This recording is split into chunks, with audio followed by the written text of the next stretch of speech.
Lagi na lang nalilimutan eh.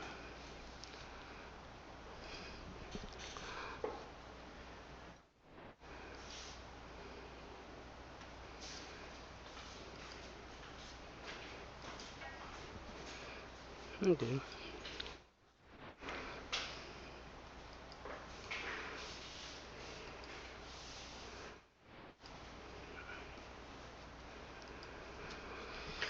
Naku.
Guys, good morning po. Good morning. Now, have you received a copy of a commercial invoice which state that the seller is Penglay, Miss Gutierrez? Have you received a copy? Parang may pinorward yata ako sa inyo last week, right? Penglay Pangwen Trading Company Limited, LTD, right? Tama ba? Tama? Sagot ba? Ayoko ng ano. Miss Gutierrez, I'm asking you, meron kayong kopya. Tama po ba? Nakalagay po dyan yung invoice, right? Okay. Mr. Karandang, what section are we now? 414.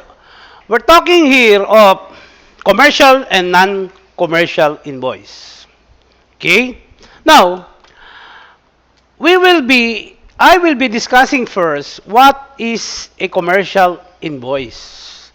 A commercial invoice is a written statement which contains the details of what has been sold and what has been bought. Kung ano po yung binili nyo at ano po yung ibinenta sa inyo. Okay? So, let me give you an illustration of what is this all about commercial invoice. Miss Gomotea,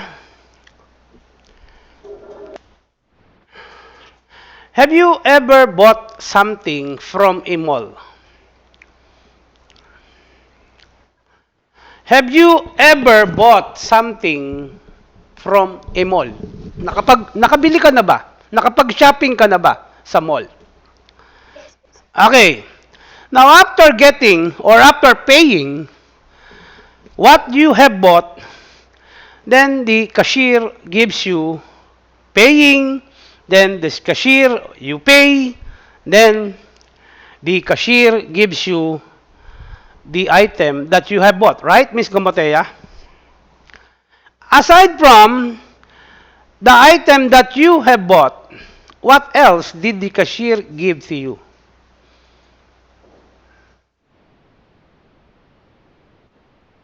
Okay, ayokong kausap ka, Mr. Karandang. Ayokong kausap ka. Ayusin mo yung signal mo, Mr. Karandang. Nung bumili ka, okay, at ibinayaran mo at binigay sa yung goods or item that you have bought, Mr. Karandang, what else did you receive from the cashier? receipt. That receipt is similar to a commercial invoice. And if you are going to read what information is contained in a receipt, it indicates like what you are reading right now. Mr. Karandang, do you have a copy of the invoice? Penglay Pangwen Trading. Meron ka ba niyan? Yeah, you have. Very good. Now, insofar as the invoice or the official receipt issued to you by the cashier, it contains like what is contained in this invoice that you are reading or looking at right now. Penglay, ganyan din po yan. However, in international buying and selling, the receipt or the commercial invoice is a little complicated, unlike in an invoice or a receipt issued by a cashier from ordinary mall. Simple lang po ang nakalagay. However, what is contained in an official receipt issued normally by a cashier to the customer is also the same invoice or is also the same information or are also the same information in Penglay Pangwen Trading Company Limited. Guys, yung pong binili ninyo sa mall, that is local purchasing and selling. However, you are looking right now at a commercial or to a commercial invoice in international buying and selling. Do you get me, Mr. Karandang and the rest of you? Okay. Commercial invoice pursuant to Section 414 of the CMTA shall contain the following. Ito po yung nakalagay. So therefore, let me define to you again what is a commercial invoice. A commercial invoice is a written statement which contains the details regarding what has been sold and what has been bought. Okay. It normally contains the name of the seller, the name of the buyer, the address of the seller, the address of the buyer. Do you agree, Mr. Karandang? Mr. Karandang, I'm asking. If you're going to look at the Penglay Pangwen is the seller or vendor or the exporter po. While the importer is Hudson Trading Corporation. Tama, Ms. Gutierrez? Yes. Nandyan po. Penglay Pangwen Trading is the seller or vendor of goods. And below it is the information as to the address of the seller. Right? Tama po ba? Okay. Now, insofar as the buyer consignee is concerned, the name of the consignee buyer is also indicated, right, Mr. Karandang? Together with the address. Tama, Mr. Karandang? Aside from those information, it contains also what document are you looking right now? Sinasabi po dyan kung ano ba itong dokumento na hawak ninyo? That is a commercial invoice. Although nakalagay lang po dyan, invoice number. Tama, Miss Luna? Pakilakas, hindi ko marinig. Okay. It includes the invoice number. And the invoice number says HC20-so-and-so. Tama, Mr. Karandang? Okay, very good. So at least, insofar as the information that I am referring to is concerned, are concerned, we are clear on this.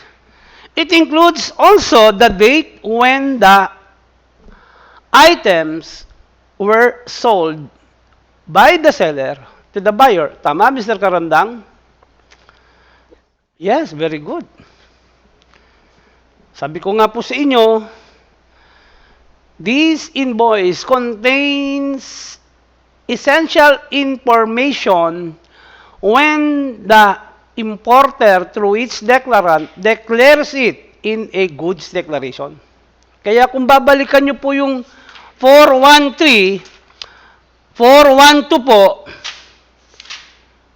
the information to be contained in 412 and 413 shall be, most of them shall be coming from the commercial invoice. Tama, Mr. Karandang? Yes. Now, it also includes the name of the manufacturer, although the manufacturer is different from the seller. That is allowed. Tandaan nyo po yan. Now, nakalagay doon, no? Gaomi, Ruipeng Foods, yan po yun. Ang manufacturer po ng goods is Gaomi, while the actual seller is Penglai po. So, si Penglai po bumibili kay Gaomi. At si Penglai po ang nagbebenta dito sa Pilipinas kay Hudson Trading Corporation. Are you getting me? Yes, very clear, right? Ms. Gumotea, aside from the manufacturer, saan po galing yung shipment po? Okay?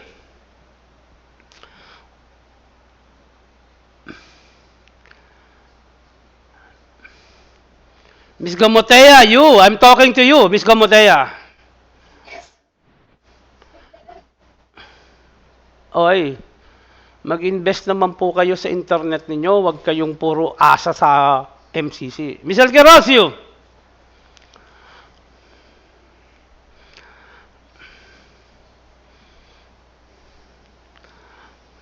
Wala akong kausap. O sige, kung wala akong kausap, ang kakausapin ko lang yung mail niya. Miss Beltran? Guys, I need interaction and participation from you. Baka mamaya isabihin ninyo. Yes, Miss Beltran. Aside from manufacturer, ano po ang nakalagay? Yes, what is Qingdao China, Miss Beltran?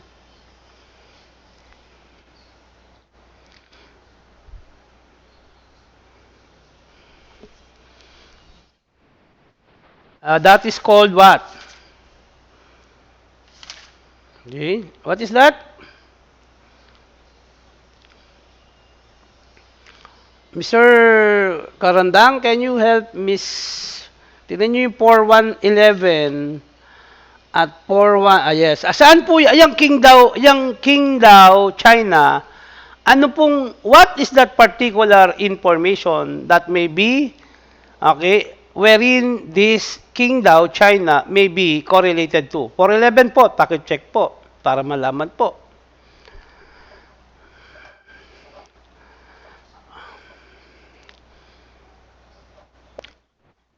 Yes, good, very good. While Miss Beltran to Manila, North Harbor, is what? Port of what? Pakisagot na. Yes, port of destination po. So, klaro po tayo doon, right? The shipment came from Qingdao, which is the port of departure, while Manila, North Harbor, is the port of unloading or port of discharge po. Maliwanag po, Mr. Karandang? Maliwanag po? Okay, very good. Now, another info is the bill of lading number. Yes po. Nakalagay din po yan. Although bill of lading number is also indicated in the copy of the bill of lading itself. After the bill of lading, it indicates also, or it indicated also, what particular vessel or what is the name of the vessel which transported the goods from Qingdao to Manila, North Harbor. Tama, Ms. Gutierrez? And it contain also the container number, meaning the shipment is not an LCL, but it is a full container load, right? Tama po. It contains also the seal. So kung merong container number po, isinarado po yung container, nilagyan po ng selyo. Yun po yung seal number. Now, insofar as when the vessel departed Qingdao, that is also indicated. Actually, this is a very good invoice. It includes estimated time of departure, including estimated time of arrival. O, kita ninyo ha. Estimated time of departure from Qingdao and estimated time of arrival in Manila, North Harbor. Tama po ba, Ms. Gamotea? Okay, let's now move on to what is important information contained in a commercial invoice. Now, insofar as letter A is concerned, it contains the agreed price paid or to be paid for the goods. Mr. Karandang, does it contain the amount of value or the amount of price to be paid by the buyer to the seller? Insofar as the transaction value or the PAPP, ito po yung babayaran. For item 1. Item 1, please, Mr. Karandang.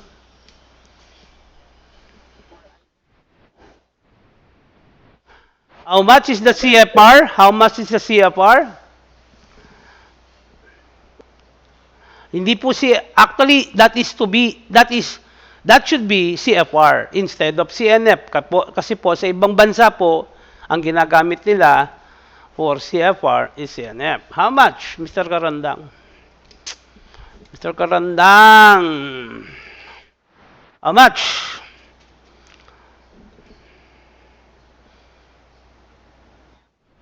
Yes.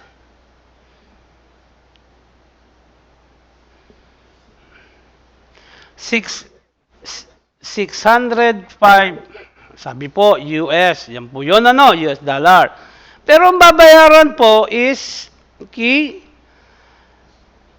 FOB plus freight to Manila is 907.5. So therefore, i-add lang po yung FOB plus freight po. Then, what is that amount? 907.5. That is what? CFR Manila po. Maliwanag po. Item 2, item 3, item 4, item 5, item 6, item 7, item 8 po. Tama po? Tama po? Yes. Now, the agreed price paid or to be paid for the goods, has it been indicated in the commercial invoice? Nakalagay po ba, Mr. Karandang? Yes, very good. At least alam niyo na yung letter A po is properly complied with by the commercial invoice issued by the seller, right? Letter B po. Mr. Karandang, letter B po.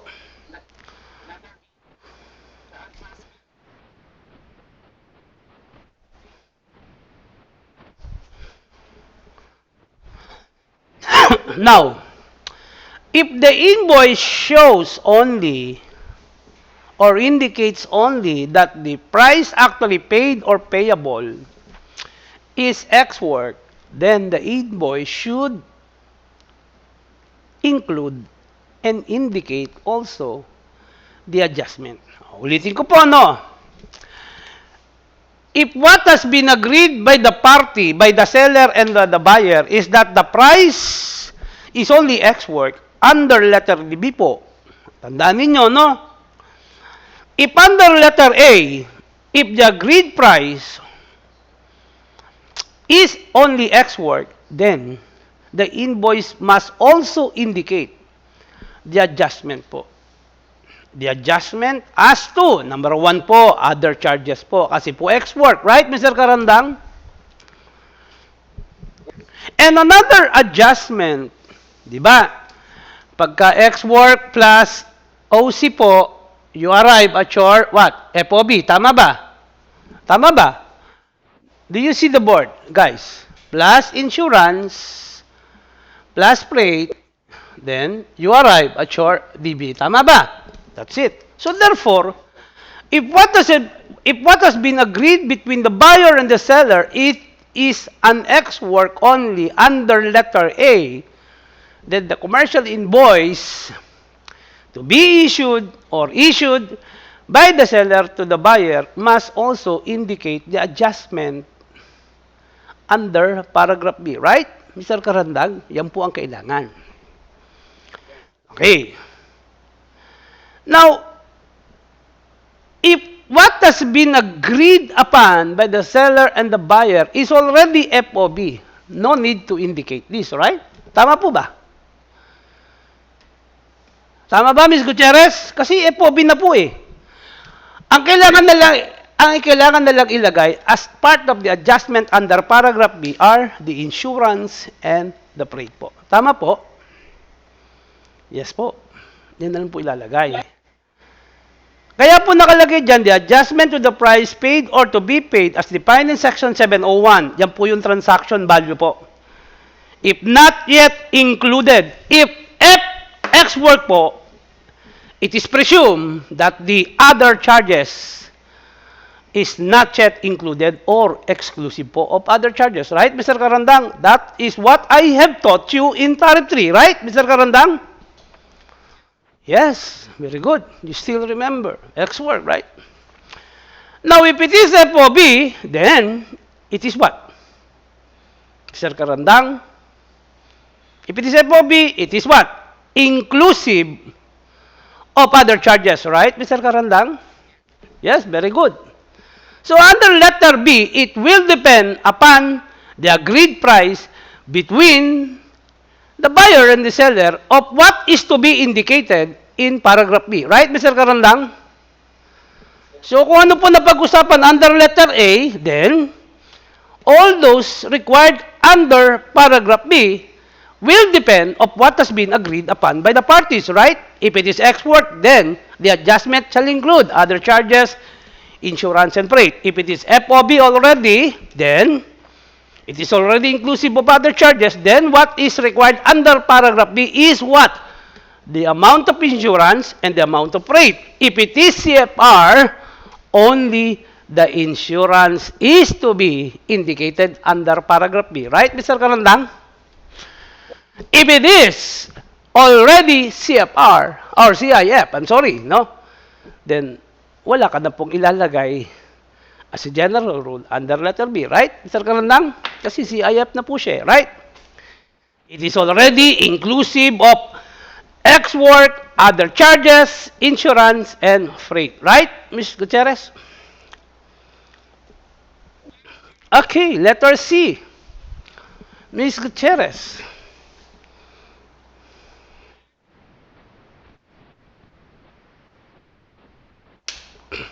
Okay. Was this or was letter C complied with by the seller? Nandyan po ba sa invoice? Sino po yung buyer at sino po yung seller? Tama, Ms. Beltran? Tama po ba, Ms. Beltran? The time and place of sale, yes po, nandyan po. China po, naganap ang bentahan, including November 2, 2020, that is the time and place of sale po. Letter D, port of entry, Ms. Beltran.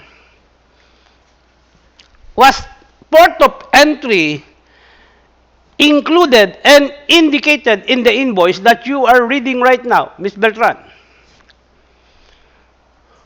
Yes, what is the port of entry, Ms. Beltran? Manila North Harbor po. Letter E, Mr. Karandang, pakibasa po.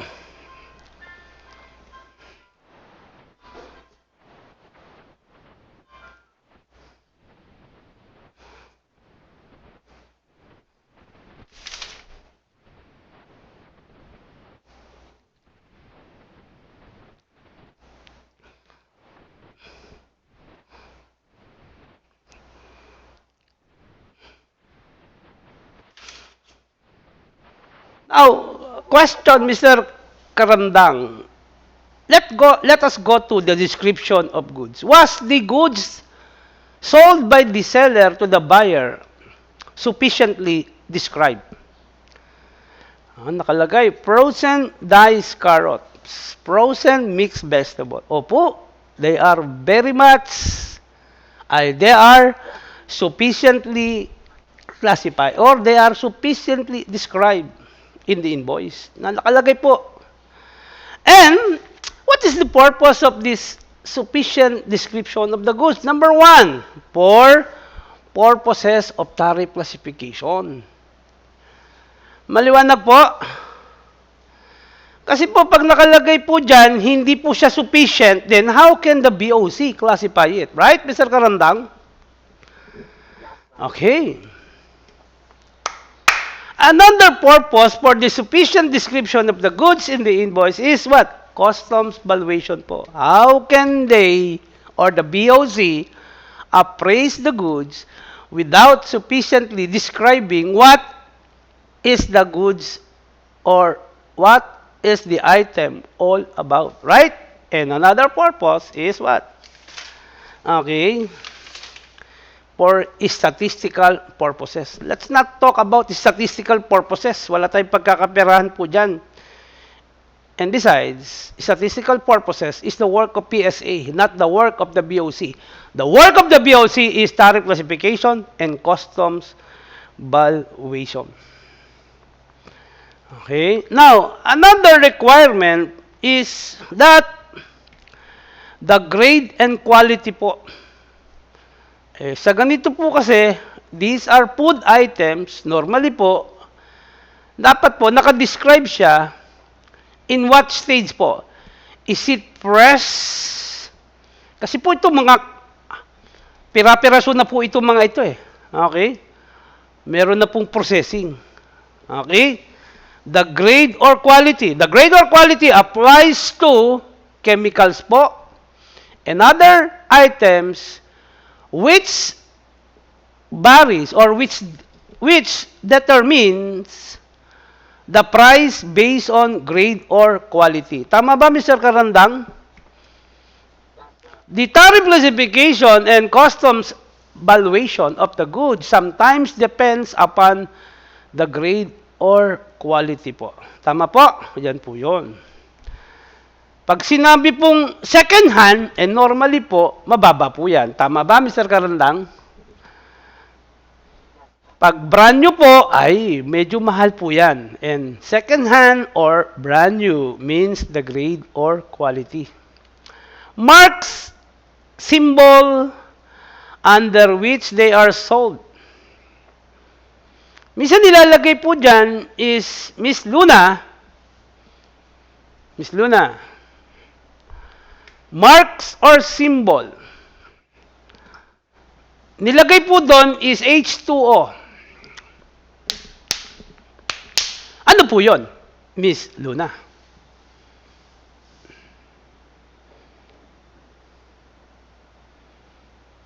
Miss Luna. Ayaw kong kausap yung mahina. Pag mahina, ayaw kong kausap. Kasi, pagka ganyan, sayang oras. Mr. Almete, H2O po. Yes, water. There are two types of water. Tama ba, Mr. Karandang? The first type is seawater. Yan po yung ginagawang asin. And the other one is the drinking water, the mineral water po. Right, Mr. Karandang? So in case what has been imported is water or H2O, it has to be described sufficiently. How? Pag nilagay mong H2O or water, make sure that the invoice shows what kind of water is this. Yan po ang dapat nakalagay sa invoice because key of the marks or symbols. Right, Mr. Karandang? Kasi po, bakit po? Kasi po, pagka po seawater yung ginagawa pong asin at po drinking water, magkaiba po ang taripa nila, ang tariff heading nila. Do you agree, Mr. Karandang? Okay, so therefore, if what has been imported is water, the invoice must show what kind of water is this, right, Mr. Karandang? Guys, pasensya na kayo. Nasa mood ako ngayon magturo. At hindi lang po nasa mood. High mood po ako. Now, if it is water, if it is seawater or drinking water, it varies the classification. Meaning, seawater is classified under this, and drinking water is classified under this. Now, another distinction between the two is for customs valuation. Iba po ang presyo ng seawater at iba rin po ang presyo ng drinking water. Right, Mr. Karandang? Yes, if it is an invoice containing water, the invoice must tell or must notify or must inform what kind of water is this. That is a part of requirement under letter E of section 414. Right, Mr. Karandang? Kailangan po yan. Together with the marks and numbers in which the goods are packed. O, nakalagay po ba dyan? Tama ba, Mr. Karandang? Dyan sa invoice mo. Number of cases po. Yan po, nakalagay po dyan, Mr. Karandang. Tama po? Yes po. Okay. And, another, under letter F is quantities in weights or measurement. Tama po ba? Yung item number 1, magkano po ang binili po? Mr. Karandang. Or magkano? How much has been sold in item number 1?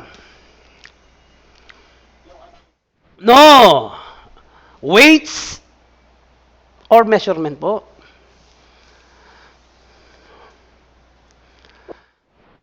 Are you sure? Are you sure?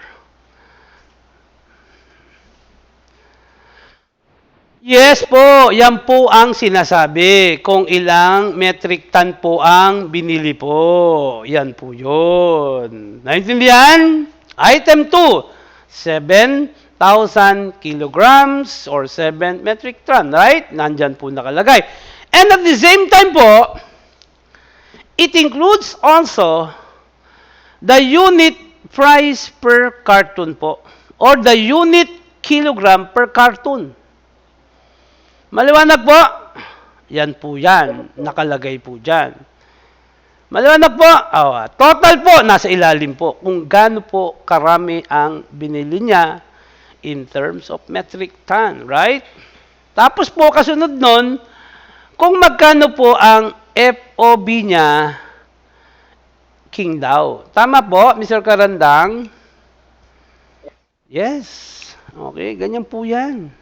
Now, as to letter G, any other fact or information deemed necessary for the proper examination. Ano pa po yun? Wala na po. Kung meron pa pong information that is necessary for the proper examination, customs valuation, and tariff classification, that should be also indicated in the invoice. And since the invoice has sufficiently described what has been bought and sold, then, letter G po, wala na pong kailangan. Baka kailangan na lang po dyan is the measurement po. Hindi po kailangan ng measurement kasi po, ang bentahan dito per kilogram, right, Mr. Karandang? Yes, hindi na po kailangan ng measurement. Ang kailangan na lang po ang measurement sa bill of lading po para po makompute how much warpage or arrested charge shall be computed for purposes of landed cost computation, right? Okay. Now, last paragraph, Ms. Gutierrez.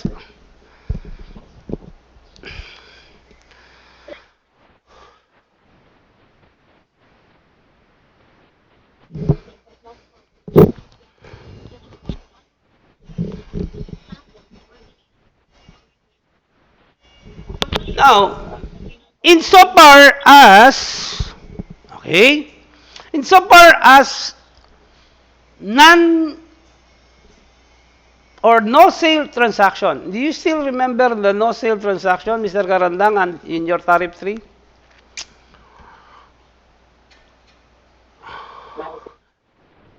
The following are no sale transaction. Number one, those shipped and to be given a sample, donation, consignment, lease, or on loan. These are what? Okay? No sale transaction. If it is a sale transaction, then invoice is a must. Insofar as no sale transaction is concerned, then it is also required. Kahit nasabi mo pang for donation yan, it must be or it shall be covered by also by an invoice. Okay? Although, there is no sale such as consignment, lease, sample or donations, or on loan, the goods shall be also covered by an invoice. However, the invoice is not commercial. Ang tawag po dyan is non-commercial invoice. So what is non-commercial invoice? A non-commercial invoice is one that is issued by the shipper to the consignee even though there is no payment to be made by the buyer to the seller. And the good example of a non-commercial invoice is a pro forma invoice po. Klaro po, guys? Klaro po. Klaro po, guys?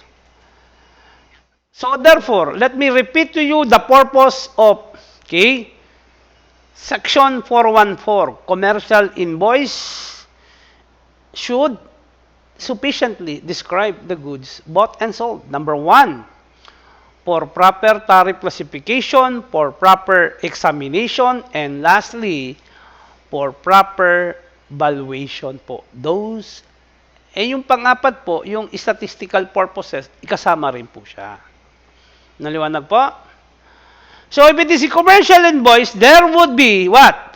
A payment to be made by the buyer to the seller. If it is a non-commercial invoice, no.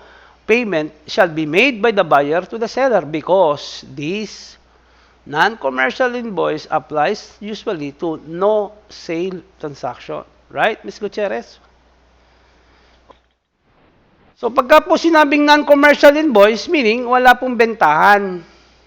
Pero pag sinabi pong commercial invoice, then there is sale, actual sale, and there is payment.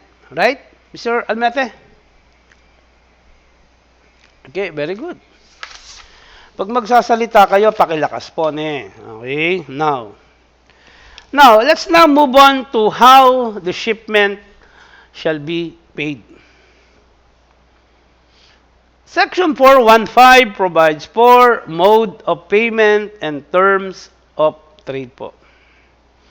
Subject to existing laws, rules on foreign currency exchange, okay, the internationally accepted or the internationally accepted standards and practice on the mode of payment or remittance covering import and export transaction, including standards developed by ICC po.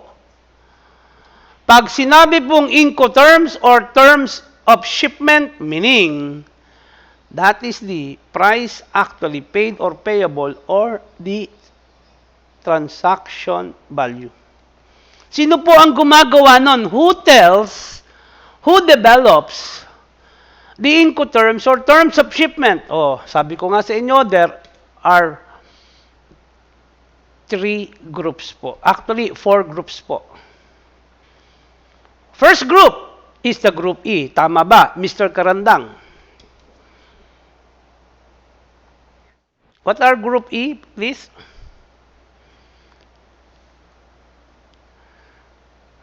Yes ka sa akin, di mo alam kung ano yung group E. X-work, X-warehouse, X-factory, X-plant po. Yan po ang group E. Start with letter E po. Group F, Ms. Gutierrez.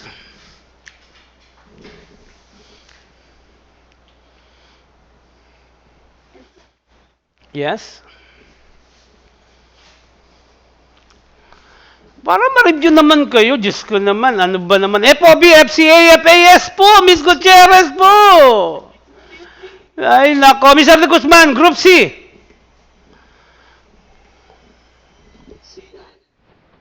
Ano CIS? May bago ba? Ah, CIF, CIP, CFR, CPT po. Diyos ko naman, puro naman tayong hindi kumuha ng tariff 3. Mr. Karandang, is that how you are going to meet me in your tariff 5 po? Kasi po tariff 5 po, ako po naka-schedule na magturo sa inyo. Pero pagka ganyan naman ang usapan natin, ay ayoko magturo ng tariff 5 ng group pa lang pinag-uusapan natin, wala na kayo kagad. Hindi pwede po kay Mr. Doroteo yan.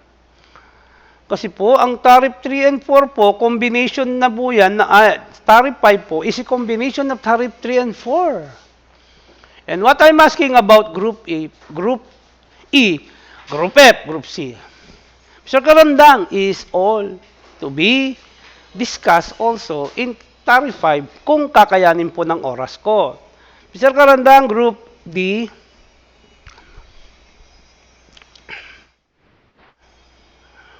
delivered at place, delivered duty paid. Yan po yun. Okay ka pa. Parang ano. Now, those Incoterms that I have mentioned, and you also have mentioned a while ago, were developed by ICC po. Okay? Isa po yan. Now, insofar as payment is concerned, ang tawag po dyan, hindi po term of shipment, terms of payment, how the good shall be paid. And it is not the ICC that develops this. It is what? The Uniform Customs and Practice on or for documentary credits. It's the UCP po. In other words, class, with respect to Incoterms and terms of shipment, it is the work of the ICC. But insofar as how the goods shall be paid, whether it is LC or non-LC, then it was developed by or it is developed by the Uniform Customs Practice for Documentary Credits po. UCP po. Ms. Beltran, how does a buyer pay the seller? Dalawa lang po siya. One is letter of credit and the other one is non-letter of credit. Tama ba, Ms. Beltran? Ms. Gutierrez! Pasensya na kayo ha. Naiihina ako eh. Ms. Gutierrez, what is the difference between LC and non-LC? Yes, very good. Oh, that's the main distinction insofar as landed cost is computation. If it is LC, definitely it has bank charge. Well, if it is non-LC, then there is no need or there is no bank charge. And what are non-LC transaction?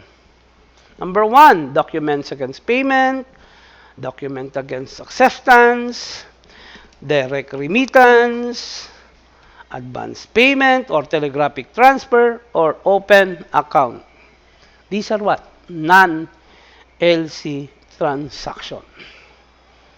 So therefore, 415 provides for terms of shipment in mode of payment. Terms of shipment or Incoterms is developed by the ICC, while on the other hand, mode of payment, LC or non-LC, is developed by the UCP, the Uniform Customs and Practice for Documentary Credit. Did you get it? Klaro guys? Klaro po? Mr. Karandang, do you have any question? Ms. Luna, do you have any question? Yes, very good. Ba, lumakas ang boses mo ngayon Guys, dito sa online, para din ako naka-face to face. I can ask you, and you can also ask me. So baka isipin ninyo, walang recitation. No, I can conduct also a daily recitation. So wag kayong masyadong magre-relax kay BBD. Okay, Miss Balaon, you, section 416, please.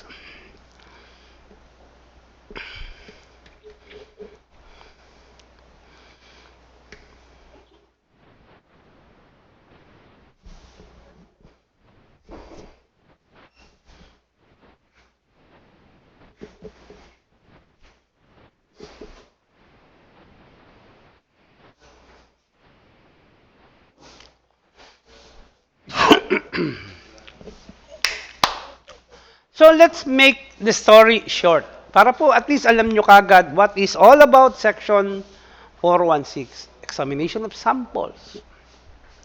Now, Ms. Bulaon, as a customs officer or a customs examiner, can you ask sample or a specimen of goods what has been imported? Yes. Now, Mr. Karandang and Mr. De Guzman, when can you ask, as a customs examiner or officer in charge of examining the goods, ask samples from the importer? When? In other words, in which instance or on what occasion a customs officer can ask samples from the importer?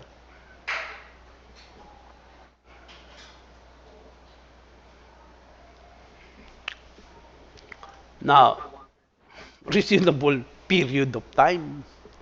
Yes, Mr. De Guzman.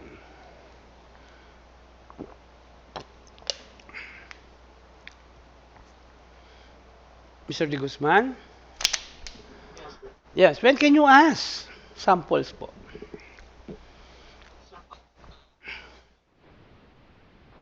Okay, Miss Lily.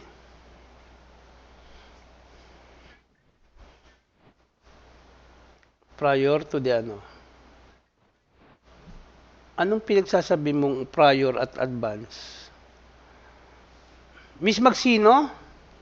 Sarap magtawag ah. Miss Magsino? Yes, when as a customs officer and you ask samples of goods,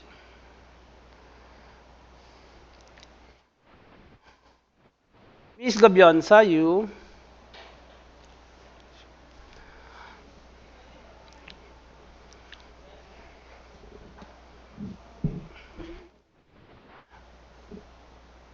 prior importation. No. What I'm asking is, kailan ka, pag prior importation, hindi pa dumarating yung goods. Tama ba, Mr. Karandang? So anong hihingi mo sample? Hindi pa nga dumadating yung goods, right, Mr. Karandang? Ang tanong ko lang, kailan ba pwedeng manghingi ng sample si examiner from the importer of goods? Yun lang kasimple question. Mr. Almete, when? Sandali lang po. Isa-isa lang po. Yes, Mr. Almete.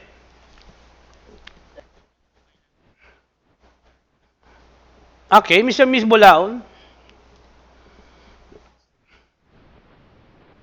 Now, these are the two reasons why customs examiner can ask sample of goods importation. One, when the item is difficult to classify. Yan po yun. Kaya po nanghihingi ako ng sample, gusto ko po makita itong physical appearance nito. That's the reason. Second reason why officer or customs officer asks sample is the item is difficult to appraise or difficult to determine the value. Those are the two reasons. Did you get it, Ms. Gutierrez? Yes. Ms. Karandang. So, difficult to appraise and difficult to classify are normally items that usually a customs officer asks for samples. Okay? When samples are taken by the customs officer, the requirement is this. It must be properly received and acknowledged by the customs officer. Okay? And the sample, after it has already served its purpose, it shall be retained only within the reasonable period and to be returned to the importer. Did you get it, Mr. Karandang? Now, as to quantity and value of the samples taken, it shall be noted, okay, in the specific box in the goods declaration. So, kung gaano po karaming kinuha at magkano po yung value nung kinuwang samples ni examiner, nakalagay po sa likod ng goods declaration or SAD po. Klaro, guys? So, ibig sabihin, hindi ka pwedeng mangingi ng sample basta-basta. So, there are two reasons that the examiner can ask sample. The item is difficult to classify and the item is difficult to appraise. If the items are very easy to classify and appraise, okay, that will not allow the officer or customs officer to ask samples. Klaro, Mr. Karandang? Now, Karandang, Mr. Karandang and Mr. Almuete, Ms. Luna, what are those items difficult to classify and difficult to appraise?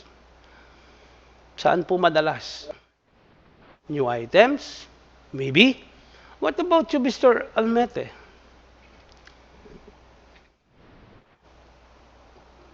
Chemicals po, madalas po yan. Para maging madali po tayo. Okay? Chemicals po. Because chemicals are difficult to classify and at the same time, difficult to, okay, appraise po. And sometimes, nakalagay po sa invoice, okay, yung chemical name lang po. Tama? Let's go back to H2O. Pagka H2O po, pagka po alanganin yung classification at saka alanganin po yung valuation, then the customs officer can ask sample, right? Tama? Yes, para malaman po kung ano ba talaga to. Is this seawater or is this potable water or drinking water?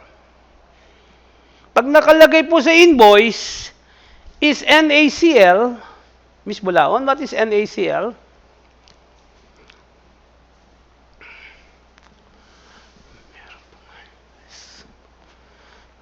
Ms. Bulaon, what is NaCl? Sodium chloride. Yes, NaCl is sodium chloride. And salt, asin po.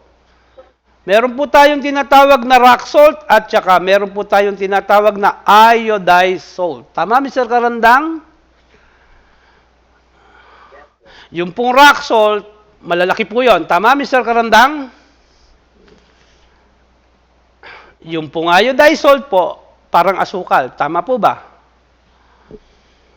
So therefore, if what has been imported is NaCl, salt lang ang nakalagay, at hindi po nakalagay kung anong klaseng salt ito, then, mahirap po i-classify yan.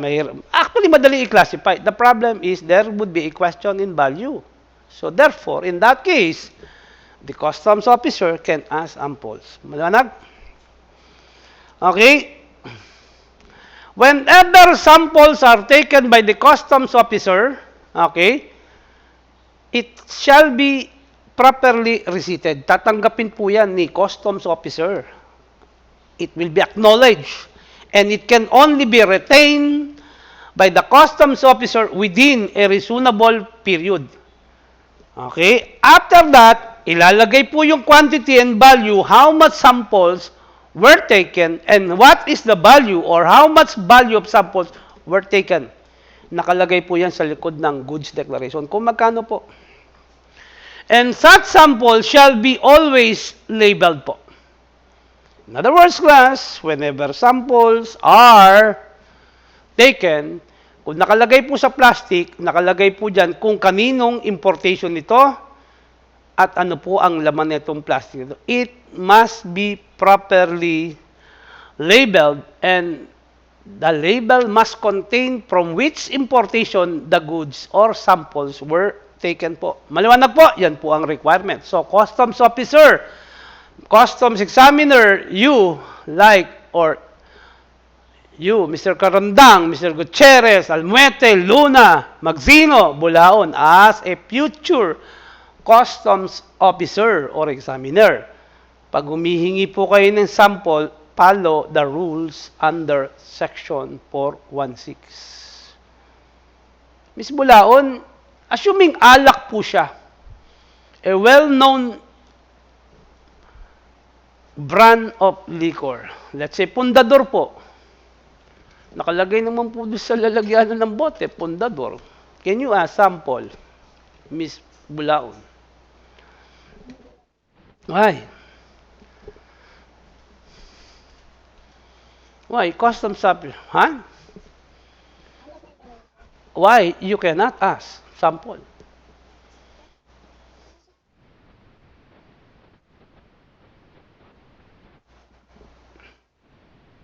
Hindi po siya mahirap i-classify at mahirap i-appraise. Obvious naman po eh. Kaya nangihingi ng sample si Mr. Examiner, Mr. Almete, Mr. De Guzman kasi gusto nila mag-inom. Tama? Ganun lang po yung kasimple. Kalokohan po yan. Tama, Mr. Karandang? Okay. Kasi biro mo sample, ano to? Anong gagawin mo dito? Ito, alak po ito. Yun. Nakalagay po dito sa label kung anong klaseng alak to. Ba't ka nanghihingi ng sample? Nanghihingi ka ng sample because you want to try and taste this liquor, right? So, hindi po yan pinapayagan. Sasabihin mo, mahirap kasi i-classify yung alak mo. Ay, loko, siya po. Mahirap na i-classify itong alak na ito. Mahirap daw i-appraise ito. So, maniniwala ka ba doon, Mr. Karandang, kung ako customs examiner? Mahirap i-classify yung alak mo. Ay, mahirap i-appraise yung alak mo, Mr. Doroteo. Oh. Okay. Ewan ko sa iyo. Hindi ko alam kung paano ka naging customs examiner. Did you get it? Now, as a future customs officer, such as examiner, Mr. Gutierrez, Mr. Karandang, don't abuse your power. Maliwanag? Maliwanag. Kasi po, pag natapatan nyo isang importer or isang customs broker na nanghihingan mo ng sample, bate ka muna. Alam mo naman siguro, Mr. Examiner, kung ang rule ng samples. Okay, maliwanag? Tama, Mr. Karandang? Sabi mo, nag-import ako ng Lacoste t-shirt. Gawa ng France. Tapos si Mr. Karandang, pwede mo ba kung humingi ng sample ng t-shirt? Grabe. No? Kasi po, mahirap pong i-classify. Okay. Mahirap pong i-appraise yung t-shirt na Lacoste. Tama ba yun, Mr. Karandang? Of course, wrong. Kasi po, kitang-kita naman t-shirt eh. Anong gusto mangyari ni Mr. Examiner? Kaya nangingi ng sample. Kasi baka wala pa siya ng t-shirt na gano'n, kaya gusto niyang humingi ng sample. Right? Tama? Yan po yung sample, yan po yung purpose niyan. O baka naman, yung sample na hihingi niya, pambigay niya doon sa girlfriend niya or sa boyfriend niya. Depending on the purpose. Pero don't ever do that. You, as a future officer of the Bureau of Customs or the Customs Examiner, baka humapaya kayo. Kasi ako, kung ako importer at customs broker, Mr. Examiner, gusto mo humingi ng sample? Okay. Gusto mong itapal ko sa pagmumukha ito sa, anong sasabihin mo sa akin? Mahirap i-classify, mahirap i-appraise yan. Okay. Maliwanag? Miss Luna? Baka mamaya, pagdating ng araw, gamitin nyo na lang yung 416. Pahingin nga ng sample para ma-classify ko at ma-appraise ko to. Oh, not all times po. Pwede kayong mangingi ng sample. And I have given you instances wherein a customs examiner taken a sample, right? Tama po ba? Yes, very good po. Now, let's now move on to section 417. Forwarding of cargo and remains of wrecked vessel or aircraft. Let's not talk about wrecked aircraft. Whenever an aircraft crashes, nag-crash po. Hindi po yung CRU, CRA po, Miss Bulaon. Tama?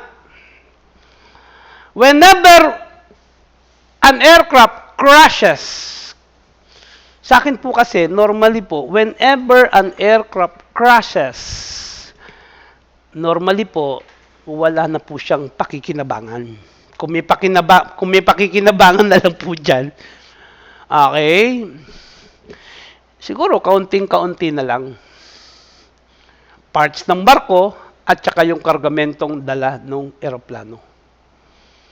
Do you agree, Mr. Karandang? Kasi po, sumasabog po yan eh. Tama ba, Mr. Karandang? Tama ba, Mr. Guzman? Ms. Gabyonsa, do you agree that when an aircraft crashes, normally, wala na po mapapakinabangan. Sunog po yan, sumasabog po yan. Ms. Gabyonsa, are you there? Ms. Gamotea, take charge of the attendance, ha? Yes. But when a vessel wreck or sink po, normally, marami pang pakikinabangan, right, Mr. Karandang? So therefore, class, sabi po sa 4117, forwarding of cargo and remains. Pag sinabi pong cargo, yung kargamento po nakasakay doon sa barko na lumubog. At yung kargamento po na nakasakay doon sa aeroplano nag-crash. Pag sinabi pong remains, hindi po yan yung remains ng tao. Yung pong natira sa barko, yung mismong barko po. At yung remains po ng aircraft. Kung may pakpak pa, may gulong pa, that is called remains. But when a vessel sinks or wrecks, normally po, marami pong pakikinabangan. However, ang sabi ko nga po sa inyo, remains of cargo or remains of vessel, if they are imported, they are still subject to payment of duties and taxes po. So, when a vessel or aircraft are wrecked within the Philippines, nasa Pilipinas po, the original owner or consignee of the cargo, ito po airplane, barko po. Lagay na natin sa barko, no? May kargamento yan. Ang barko, iba po ang may-ari. Right, Mr. Karandang? Ang kargamento, iba rin po ang may-ari. Ito po, ang tawag dito sa barko, yung may-ari po, owner of the vessel. While cargoes on board are called what? Consignees po. So when a vessel wrecks or wrecked within the Philippines, the original owner of the consignee, sino yung may-ari nito? Let's say, galing po ng Japan, papunta dito, at lumubog po yung barko, kasama po sigurado yung kargamento. Right, Mr. Karandang? Okay. If goods are abandoned by the consignee or the original owner, then the underwriter becomes the owner, right? Tama po ba? But when goods are abandoned both by the owner and the underwriter or the insurance company, and it is saved or salvaged by another person, so therefore, that person who saved it, so inabandon na ng dalawa, original owner or underwriters, ayaw na nilang kunin, then who picks up or who gets it becomes the owner. So yan po yun. Maliwanag po ba? Now, salvors po ang tawag doon. Yung nakapulot po. Lumubog po yung barko, pero lumutang po yung kargamento. Okay? Maliwanag po, guys? Maliwanag, guys?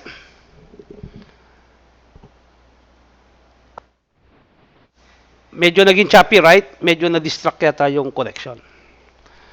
Okay, so therefore, tingnan nyo po maigi to, ha? This vessel came from Japan. Can you see the illustration? While the vessel is within the Philippine Territorial Sea, the vessel encountered a maritime accident. And the vessel's destination is, let's say, Port of Manila. Maliwanag po? Maliwanag po. In case cargoes are recovered here, in this area, okay, under Section 417, it may be forwarded to the Port of Manila wherein the goods are originally destined. Are you getting me? Okay. Mr. Karandang, naintindihan ba? Mr. Karandang. Okay. Assuming, assuming lang po, ha? Okay, assuming lang po, Miss Gutierrez, Miss Gomotea, Bulaon, assuming lang po, assuming the goods were recorded or were recovered in LU, La Union po. Oh, sabihin, ito po yung the sea, ito po yung dagat, ano? Dito po na-recover. And that part of the sea is under the jurisdiction of Customs District of La Union. Ano po ang sabi? Pakibasa nga, Mr. Miss Bulaon. Bureau to forward the goods and save from the wreck. Kung papunta po ng Port of Manila, kaya lang dito po na-recover, within the Territorial District of La Union, the goods can be forwarded to Port of Manila subject to the approval of the District Collector of Customs of La Union. Did you get it? Maliwanag, Mr. Karandang? Okay, ibig sabihin po niyan, before these goods recovered here, in this part of the sea, which is under the Port of La Union, it must be first approved by the District Collector of Customs of Port of La Union before the goods are to be, lubog na po yung barko, isasakay po sa panibagong sasakyan yan, or barko yan. Tama po? Okay. And when cargoes recovered from a shipwreck is to be forwarded to its original destination, cargo shall be covered also by the so-called cargo manifest. Ayan po sa last part po. And that cargo manifest shall be certified by the customs officer who counted and inventoried the number of cargoes recovered and saved from the shipwreck crew. Maliwanag po. Now, let's go part. Let's go. So, ito po yung kargamento. Ang problema po, doon sa second paragraph, okay? This is what? A foreign registered vessel. Kaya lang po, lumubog po siya dito sa Pilipinas. Pakibasa nga, Miss Gamotea. Pakilakasan mo.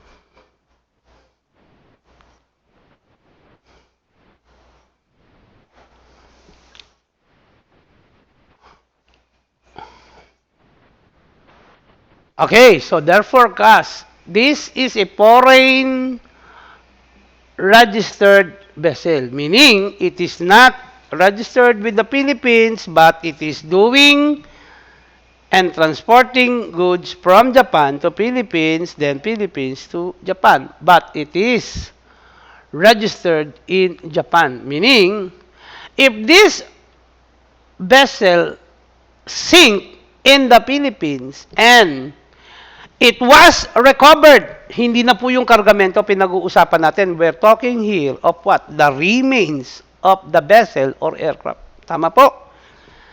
Now, under the last paragraph, the owner of that vessel recovered. So, kung ano po yung na-recover sa kanya, kung ano po yung natitira,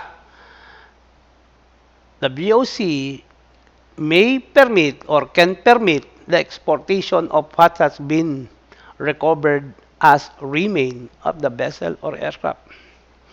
So, saan po yun? Kung nandito po dito po na-recover, yung natira po sa barko, kung ano po yung natira, kung eroplano yan, kung pakpak po, or gulong, it can be exported to Japan. Kung saan po nakalocate ang may-ari ng eroplano or barko po. The remains that the law is referring to, remains of vessel or aircraft. O yan, nakalagay po dito, vessel po. Kasi po, ito na naman po, you lost your connection, trying to reconnect.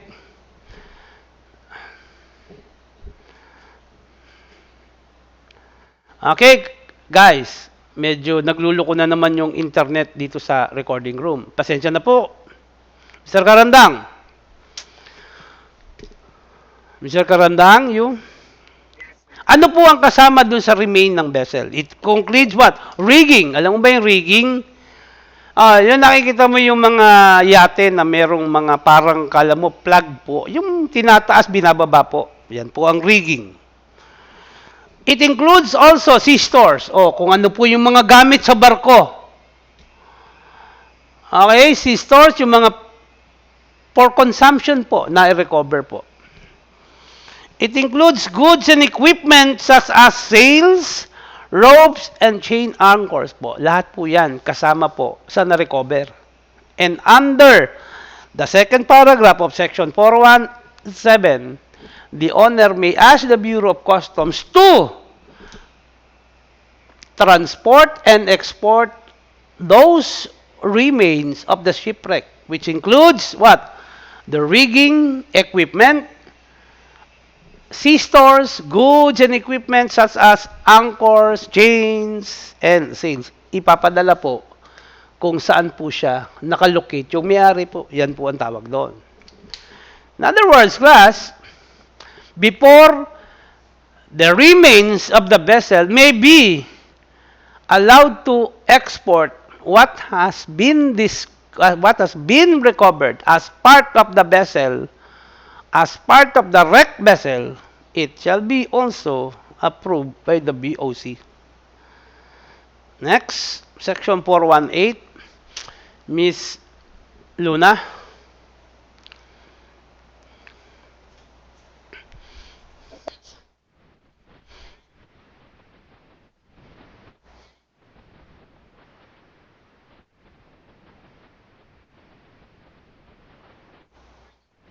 Okay.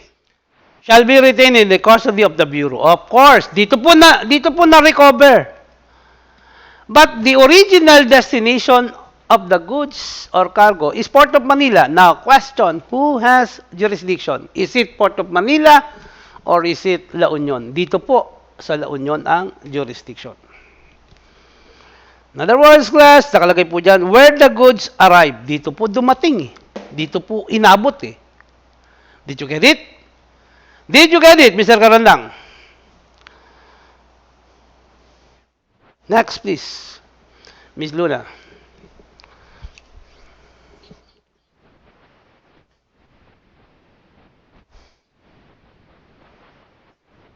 Tama po ba? Sandali lang po, Ms. Luna. Let me clarify that. If the derelicts or goods recovered from a shipwreck are not claimed by the original owner or the underwriter or the salvor, then it becomes the property of the government, right? Tama lang ba, Mr. Olmete? Kasi po, hindi na po interesado sila, then it becomes a property of the government, right? Simple as that. Naliwanag po. Next, please, Miss Luna.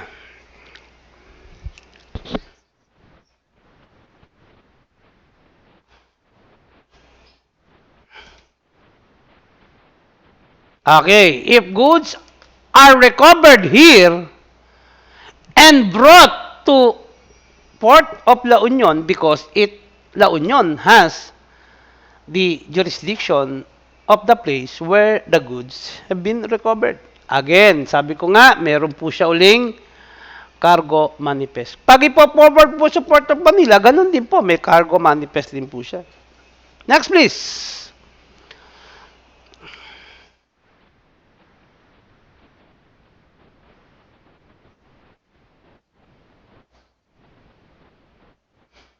So therefore, the nearest customs officer where the goods have been recovered shall take charge.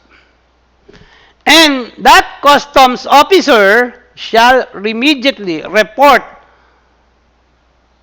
regarding the goods recovered to the district collector. Next, please.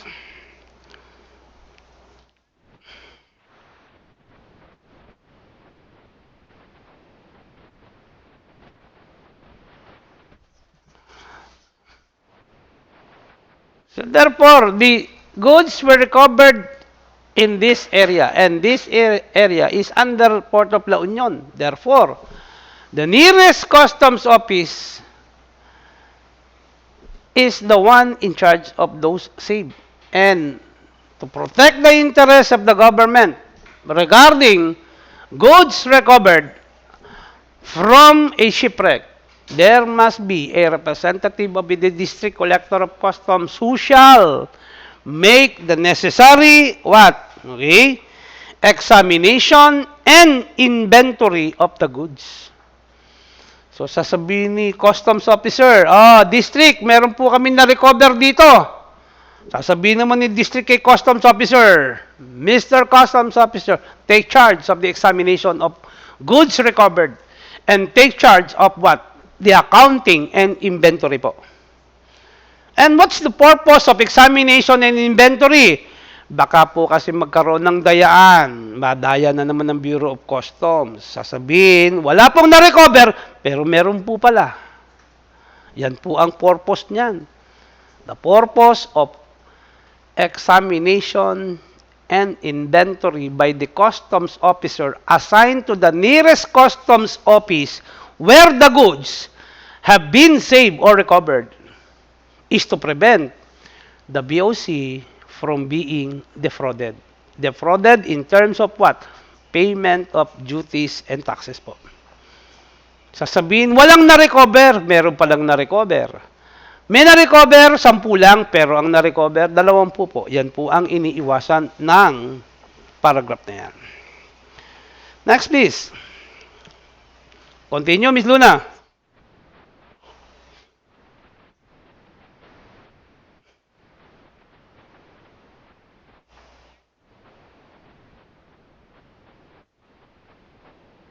Ayan, Mr. Karandang. Although goods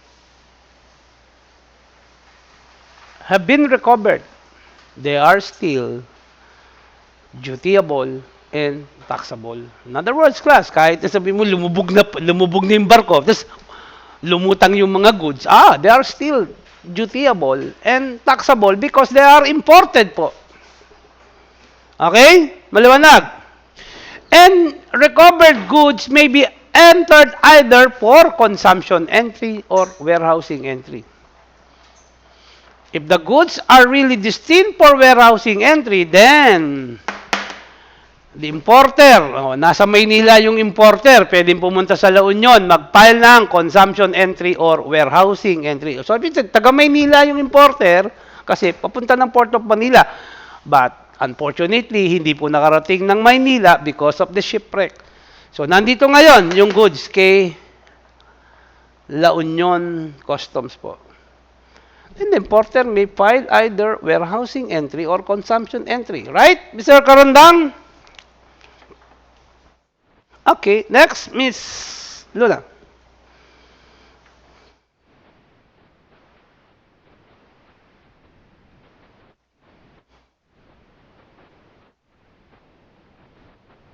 Okay, let me explain that. Sandali lang po. If what has been recovered are Philippine products or Philippine or good or Philippine production, meaning lumubog po yung barko, paalis from the Philippines, papunta ng ibang bansa, lumubog po. Now, ano po yan? In other words, class, export products or Philippine export products recovered from a shipwreck. Hindi lahat po ng nai-recover dito are all imported. Meron po, papunta ng ibang bansa yung barko, lumubog po dito sa Pilipinas. So therefore, it contains what? Philippine export products. Once they are recovered, they can be admitted. Nakita niyo, lumubog na yung barko, kasama yung export products. Na-recovered yung export products. Okay? But, they have to prove, or the owner of that export products should prove that the goods are of Philippine production. Para po hindi sila pagbayarin ng duties and taxes. Imagine, export na, tapos ibabalik mo dito sa Pilipinas, o ibabalik mo dito sa, nanggaling sa Port of Manila, lumubog sa La Union, yung barko. Pag hindi mo na-prove that these products are Philippine production, then you have to pay. But if the owner can prove that they are of Philippine production or Philippine products, then they shall be admitted free from duty po.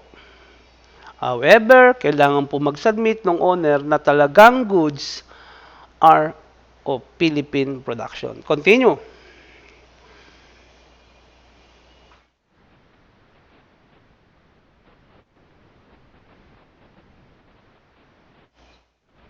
So, napakasimple naman po nito. Foreign goods landed in vessel or aircraft in distress. Yung pong goods recovered and saved by one vessel and transferred to another vessel or from aircraft to another aircraft, when sold into the Philippines, then, okay, they shall be also subject to duties and taxes kasi imported po sila. Yung nauna po, Philippine products po sila, kaya po meron silang duty-free and tax-free treatment.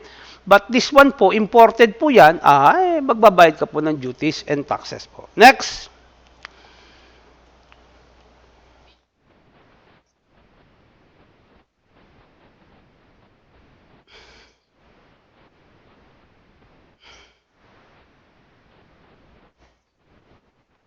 Okay, so class, guys, in case imported goods are recovered, they shall be treated, sabihin, recovered here and brought into customs district of La Union. Dito dinala po. They shall be considered as ordinary importation, although the goods are destined to Port of Manila po. Okay? Maliwanag po ba?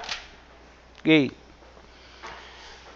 Ibig sabihin po niyan, pag dinala po dito sa La Union, pero ang original destination niya is Port of Manila, then the goods shall be treated as ordinary importation. And if that is considered or treated to be an ordinary importation, pinasok po sa La Union instead of Port of Manila kasi dito po na-recover. The importer may file a consumption entry or may file a warehousing entry. And if the importer wants to withdraw the goods recovered from a shipwreck here at the port or from the Port of La Union, then the goods to be withdrawn, the salvaged goods to be withdrawn from La Union or Port of La Union shall be also appraised, classified, and of course, assessed with customs duties and taxes po.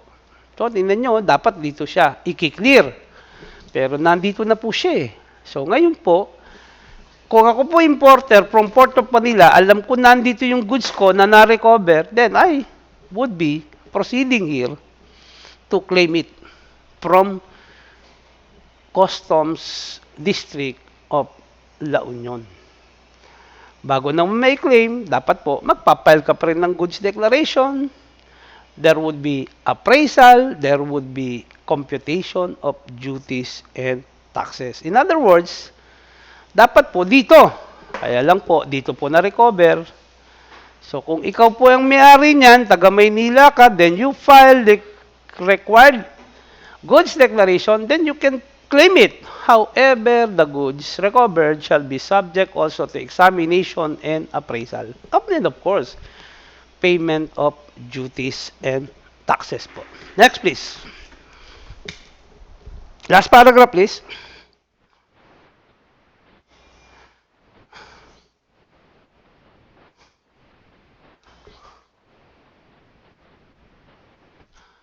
So if it is a foreign vessel or aircraft is wrecked within our territory, the remains of the vessel or aircraft may be exported to where the vessel or aircraft came from or was registered. But if the vessel is a Philippine registered vessel, dito po nakarehistro sa Pilipinas, or the aircraft is registered here in the Philippines, whether the wreck, yung pagkaka-crash po or pagkakasira ng barko, whether the wreck happens inside our territory or outside of our territory, then the part of what has been saved as remains of an aircraft or vessel shall be exempt from payment of duties and taxes. Kung yung buong Philippine registered vessel ay na-recovered po in Japan Sea, pwede pong ipadala dito sa Pilipinas, libre na po sa duties and taxes. Mr. Karandang, do you get it? Pagka po foreign registered vessel, before the remains may be exported, it has to be approved first by the Bureau of Customs. Papayagan ka lang pag may approval na ng Bureau of Customs.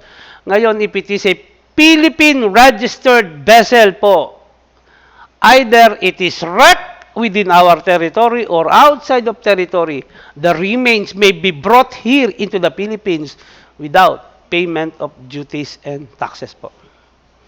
Kasi naman po, kung pagbabayarin mo pa, would that be fair or unfair, Mr. Karandang?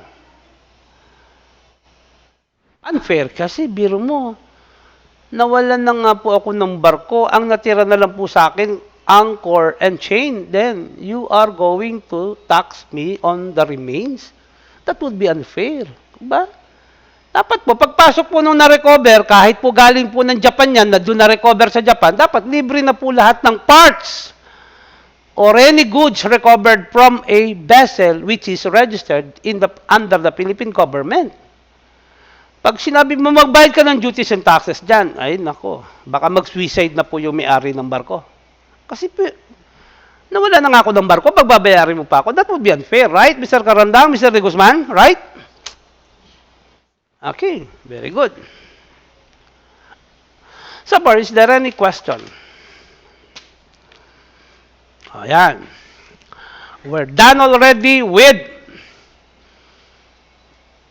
completion, enlargement of goods declaration, submission of the bill of lading, submission of the commercial invoice 411, 412, 413, and 414. Comes now the role of the Bureau of Customs under Chapter 2 po, Examination of Goods. 419 po.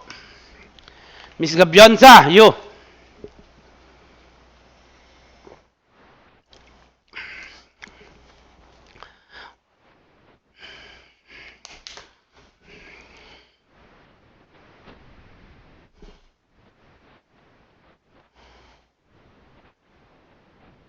Okay. Sandali lang po. As a general rule, okay, there should be a physical examination of goods. Okay? Ang madalas pong ini-examine ng customs examiner are shipments covered by RL. Kikita niyo yung RL po? RL means or stand for Red Lane Shipment po. Tapos ito po, informal entry shipment po. Do you see that, Mr. Karandang? Do you see the board, Mr. Karandang? So, red line shipment, normally subject po to examination.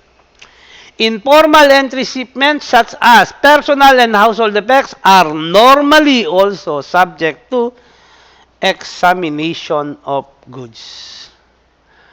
And the examination of the goods shall take place, of course, after lodgement of the goods declaration. And of course, the arrival of goods, because if the goods has not yet arrived, there is nothing to examine. Do you agree, Ms. Gutierrez? Ms. Luna, are there priority regarding which shipment is to be examined first and which shipment is not to be examined first? Yes, what are those shipments? So therefore, okay, so live animals, perishable goods, and other goods requiring immediate examination shall be given priority or preference over other goods. Right, Mr. De Guzman? So, yung pong mga perishable items, live animals po, and other goods requiring immediate examination, such as chemical po, dangerous goods po, are to be given priority. Kung ang goods ni Mr. Karandang is non-perishable or non-dangerous cargo, and goods consigned to Ms. Gabionsa is perishable items or are perishable items, so therefore, maunang ma-examine yung kay Ms. Gabionsa over Mr. Karandang's shipments po. Maliwanag po? Ms. Bulaon, maliwanag. Alin ang mauna, yung kay Ms. Gabionsa or kay Mr. Karandang?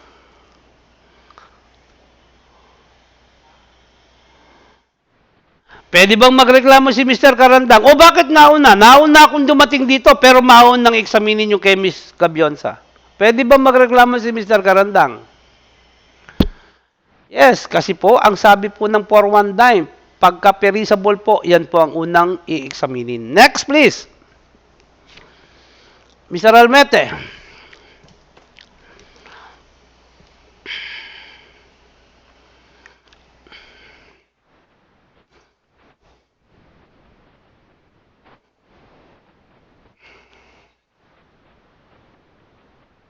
Mr. Karandang, sabi po dyan, there should be a system of coordination and joint examination of goods shall be established by the Bureau in coordination with other regulatory agency. Meaning, under the second paragraph, it allows two government agencies to examine goods. And one of them is, of course, the Bureau of Customs. Tama po ba? And one of them is a representative from a government agency. Perishable animal po or live animal po. Sino po magiging kasama ni BOC sa examination po?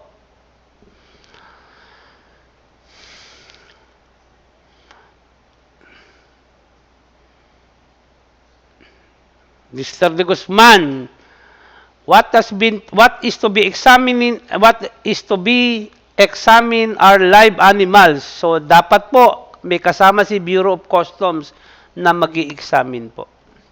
Sino po kasama niya, Mr. De Guzman?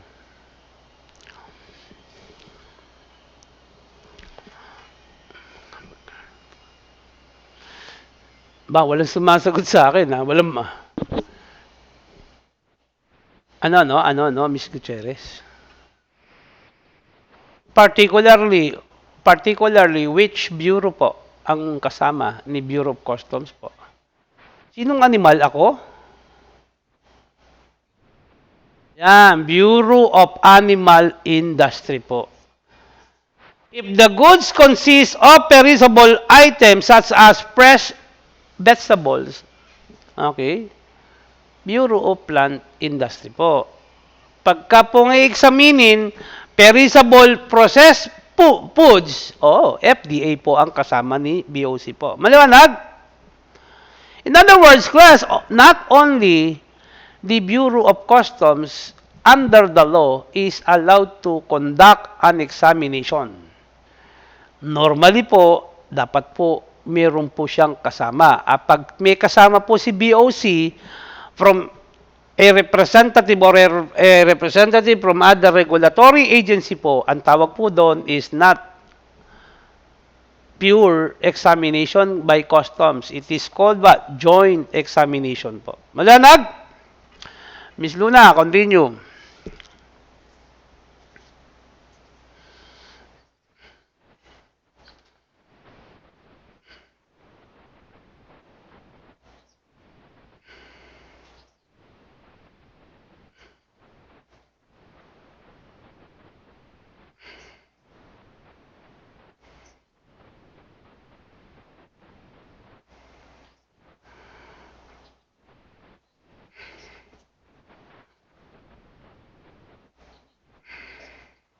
Okay. Sandali lang po. Andali lang, Miss Luna. Sandali lang. Wag mag-aapura. Hindi po ako nag-aapura. The general rule whenever a customs or examination of goods shall be made, of course, the general rule is that it shall be done or the examination shall be done in the presence of either number one, okay?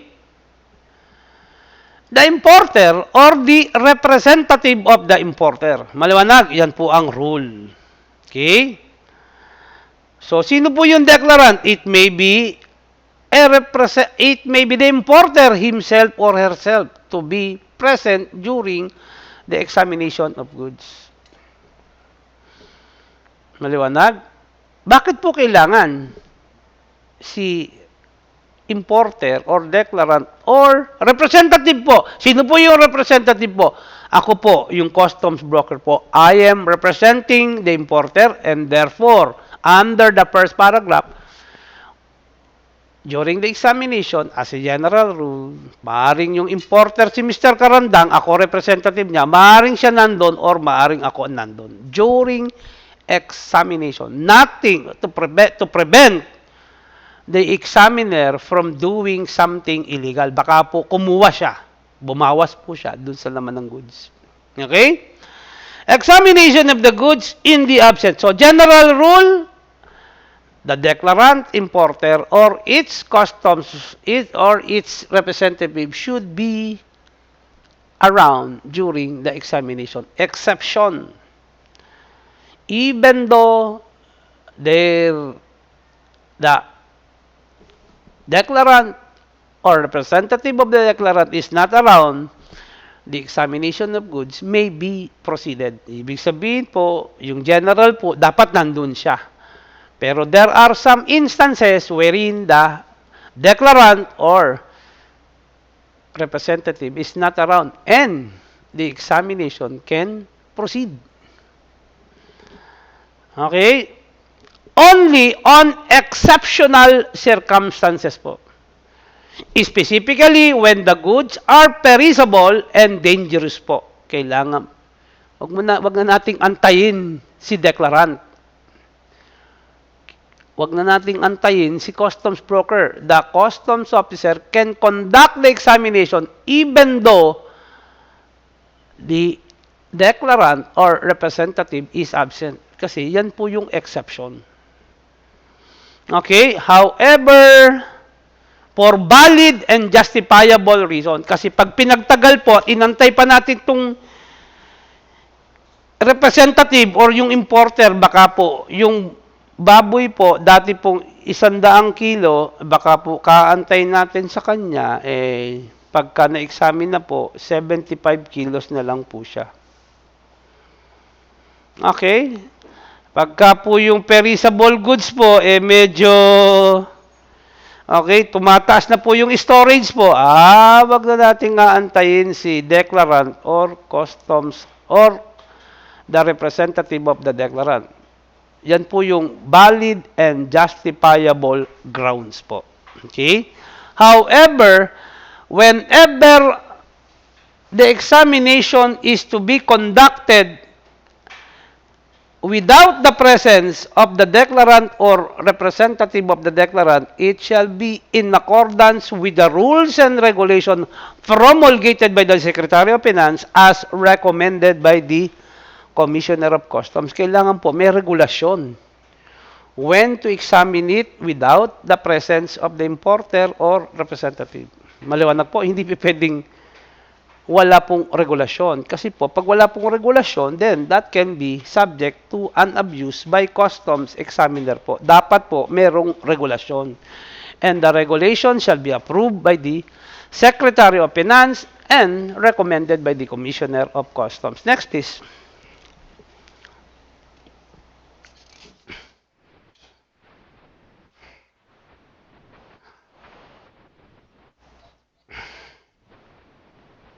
ayan, the Bureau may, kaya po nakalagay dyan, may require the assistance or may require the declarant to be present or to be represented. May. Pagka po kailangan examinin na because the goods are perishable or the goods are live animals or dangerous goods, there is no need for the Bureau of Customs to wait. But if the goods are non-perishable, non-DG, then ako po yung customs examiner, I would be informing, Mr. Customs Broker, you are the representative of the importer. Then I will examine your goods or I will examine the goods of your client. Then you have to be here. Kailangan makita mo how I am going to examine the goods po. And the customs broker representing the importer may be asked, bakit tulungan mo naman ako, Mr. Customs Broker? Ako yung customs officer, si Mr. Karandang, ang broker. Mr. Karandang, you're the representative of the importer. Bakit tulungan mo naman ako in the conduct of the examination po? Maliwanag, Mr. Karandang, pwede akong humingi ng tulong sa'yo. Mr. Karandang, magdala ka ng tagabukas ng pakete para at least ma-examine ko maayos. Pwede ba yon, Mr. Karandang? Okay, next please. Mr. Almete.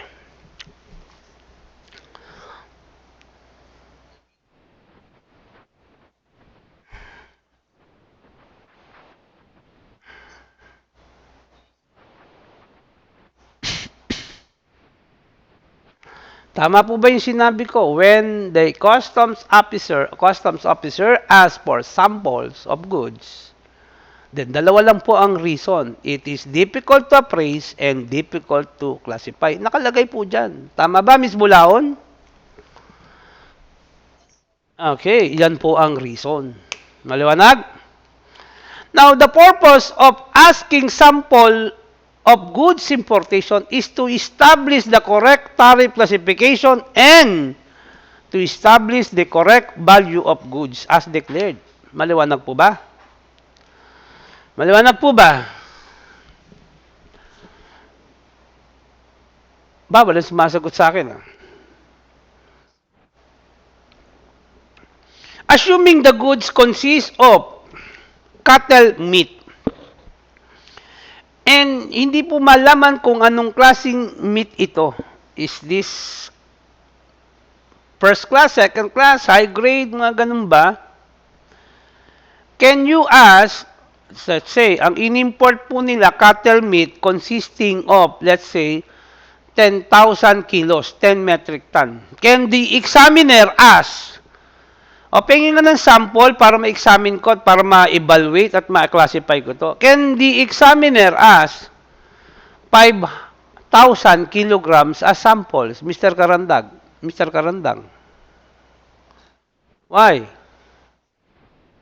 It shall be minimal only. Kasi po, kung 10,000 po yung in-import, 10,000 kilograms, at ang inihingi kong sample is 5,000 kilograms, teka muna. Mukhang magtatayo ka yata ng restaurant, Mr. Karandang. Mukhang magtatayo yata si examiner ng restaurant. Tama ba? Or magtatayo yata siya ng supermarket. Tama ba, Mr. Karandang? Hindi pwedeng sabihin mo, pengin nga ng kukuha ng sample Yes sir, biyak kita 1 kilo. No, I don't want 1 kilo. I want 5,000 kilos. Dana, samples, 5,000 kilos. Grabe naman yan, di ba? Tama po ba? Kung hihingi kayo ng sample, konti lang. Kasi po nakalagay sa batas, minimal lang as possible. Kasi minimal, you can already classify and appraise the value of the goods, right? Hindi mo kailangan kunin lang. Hindi mo pagkarami-rami na yan. Para bang si examiner humingi ng 5,000 kilos sample of cattle meat. Ano ba sa inyo, Mr. Examiner? May piyesta ba sa inyo o birthday mo ba? Parang gano'n, di ba, Mr. Karandang? Okay, Miss Lily. Next, please. Oh, alam kong ikaw si Miss Lily. Kahit sabi mo pa yes sir ka sa akin. Alam ko ikaw si Miss Lily. Next section, please.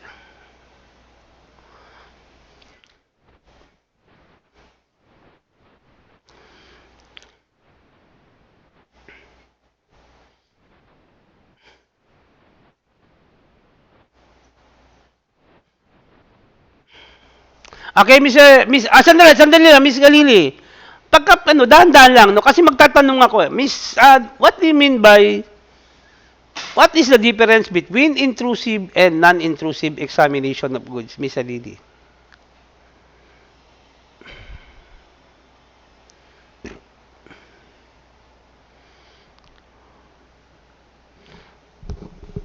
Miss Lily, what is the difference between intrusive and non-intrusive examination?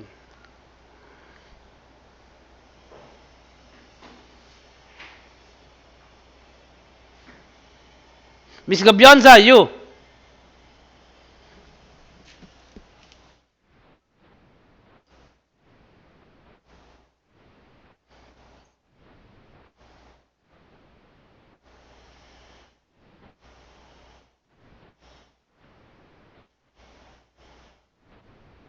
But if it is in non-intrusive po, so the examination is deemed to be intrusive when the package or when the container is to be open. Maliwanag, Mr. Almete. It is non-intrusive when the examination is to be made or conducted by the use of either X-ray or scanning machine po. Ang tawag po doon is non-intrusive po. Kaya po intrusive, it intrudes to the content of the package to be examined. Kaya po non-intrusive, hindi po kailangan buksan. Ang gagamitin po sa examination is the use of scanner or X-ray po. Yes? Did you get it, guys? Physical examination, meaning what? Intrusive examination po ito.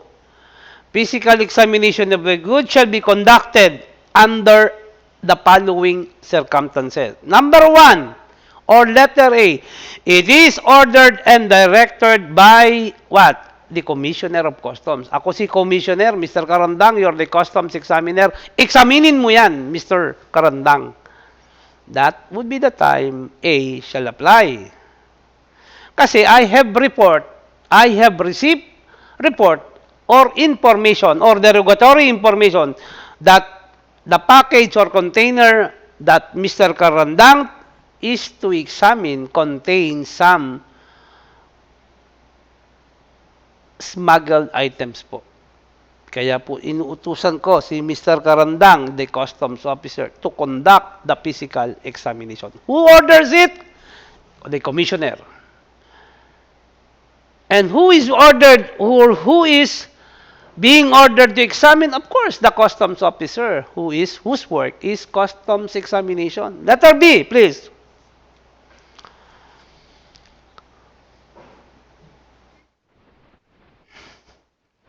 So therefore, if a shipment has been subjected or has been marked or has been alerted by the competent authority, sino ba yung competent authority na yan? Okay? The Commissioner of Customs din. In-alert yung shipment mo, and that shipment is to be physically examined.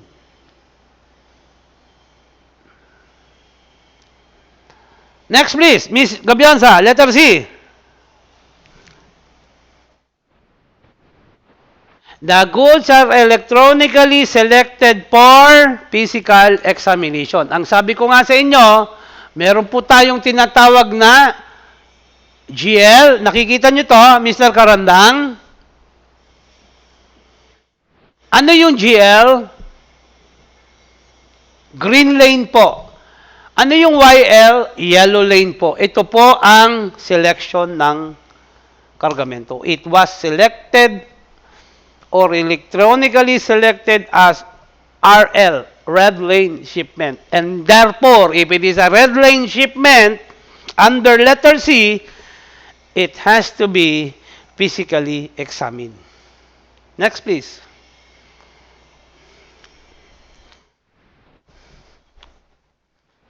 If there are questions raised by the customs appraiser and the importer as to declaration,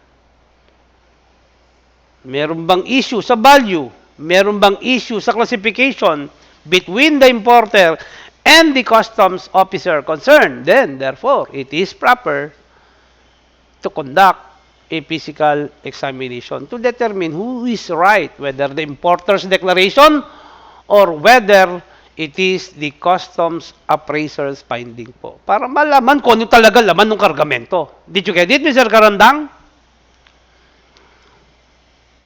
Ang sabi ko, Mr. Karandang, ako importer, second hand yan. Ang pagkakaalam mo, Mr. Karandang, this is brand new.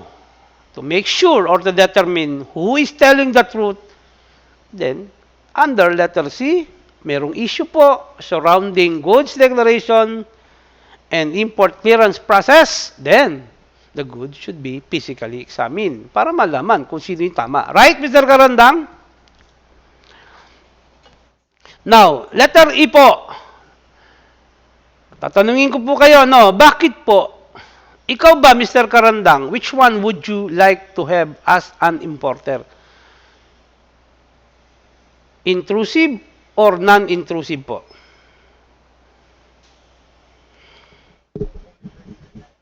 Non-intrusive. And most likely, gusto mo rin, wala na ring non-intrusive, right? Kasi if there would be intrusive or non-intrusive examination, definitely there would be a time for the customs examiner to conduct this examination. And there would be delay in the release, right, Mr. Karandang? So which one would you prefer? Intrusive or non-intrusive? Ako parehas, ayoko nang meron kung ako importer. Did you get? Yes, po. Kasi bakit? Bakit pa? Kung ako papipiliin, gusto ko wala na examination. Tama, Mr. Karandang? Now, under letter E, ang sabi ni Mr. Karandang, kung pwede, non-intrusive. Ako, ang gusto ko, walang intrusive, at the same time, wala ring non-intrusive. Pwede ba yon? Yes po, pwede po yon. Now, Miss Bulaon, letter E po. Pakibasa po.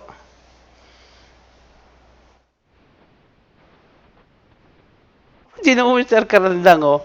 Tayo, ang gusto natin, wala tayong examination, tama? Eh, ang problema, ito si letter E, yung importer gusto ma-examine. Anong tawag mo dyan? Miss Gutierrez, importer, oy, Mr. Examiner, examinin mo yung goods ko. Eh, kaming dalawa ni Mr. Karandang, ayaw namin ng examination. Anong tawag mo dyan, Miss Gutierrez? Murit din yata itong importer na to. Tama ba? Eh, pero mo kami ni Mr. Karandang, ayaw nga namin ng examination. Ito naman si importer na to. Okay, merong nagre-request siya, examinin niyo yung goods ko. Ay, tanga, murit yata ito. Di ba, Mr. Karandang? Tama ba, Mr. Karandang? Tayo, kumare, walang intrusive at wala ring non-intrusive, right? Gusto natin, wala examination talaga. Ito letter E, it is the importer who, or declarant who is requesting for the physical examination. Ganito po nangyari. Dumating po yung container po, na UP po yung kalahati. Tama, Mr. Karandang? Or dumating po yung package po or yung karton po, medyo may butas. Now, the purpose of the importer or declarant requesting for examination is to find out whether the goods are complete, are not damaged po. That's the purpose. Kasi po, pagka po yung kulang yung goods na yan, let's say ang in-order niya, 10 piraso, but because of a damaged container or damaged carton, nakita niya ngayon, parang kulang na, hindi na siya 10, 8 na lang po.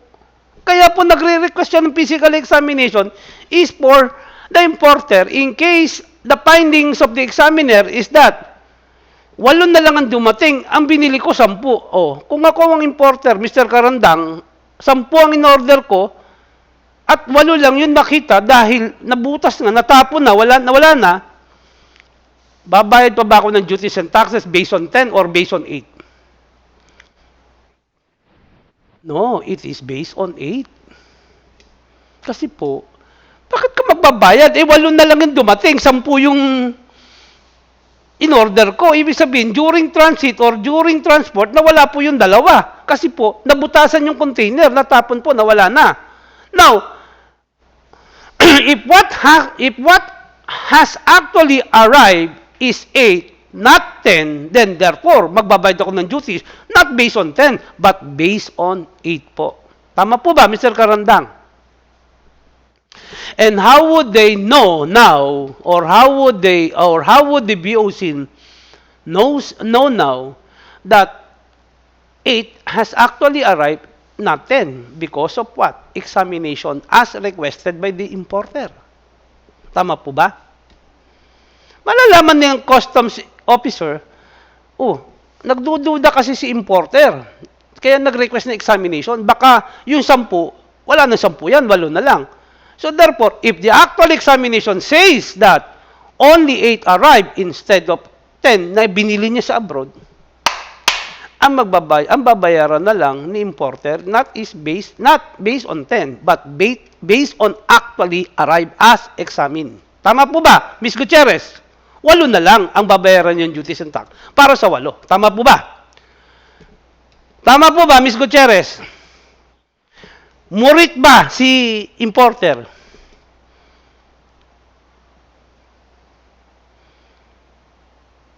Ms. Gutierrez, tinatanong ko, murit ba si importer? Hindi po siya murit dito kasi po naniniguro siya na kung in-order niya 10, okay, pinabuksan niya doon sa examiner. But normally, sabi nga namin ni Mr. Karandang, hindi ko pa bubuksan yan, hindi ko pa examine yan. However, the importer has doubt, okay, that the number or quantity of what has been bought has been reduced by reason of losses during transit. So ngayon, magre-request ako ng examination para malaman ko kung ilan talaga dumating. So, in this letter E, the examiner is not murit. He is just protecting his or her interest. Did you get it, Ms. Gutierrez?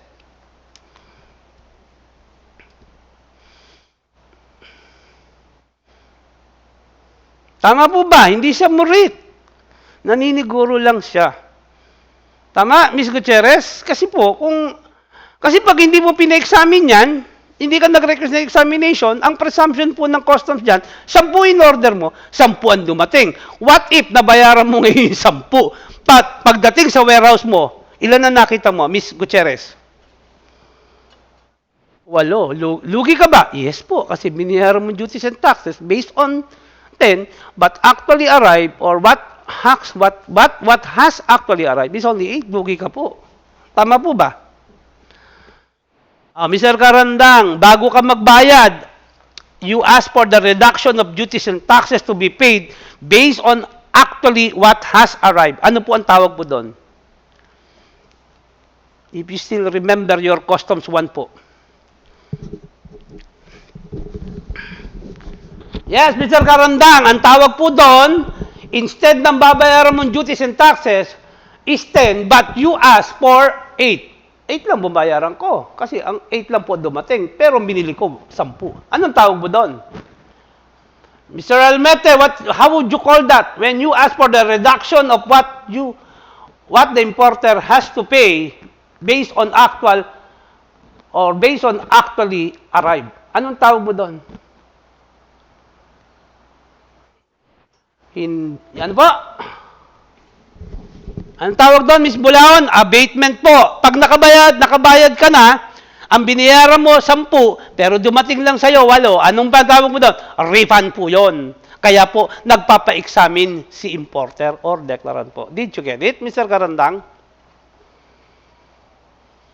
So, therefore, para malaman kung ilan talaga dumating at para mabayaran ninyo yung tama, then, ang tawag po doon is what? You ask for examination. In order mo 10, dumating 8, ang babayaran mo lang para sa 8. Ngayon, kung nabayaran mo na, then you ask for refund. Next paragraph, please. Ms. Luna, you.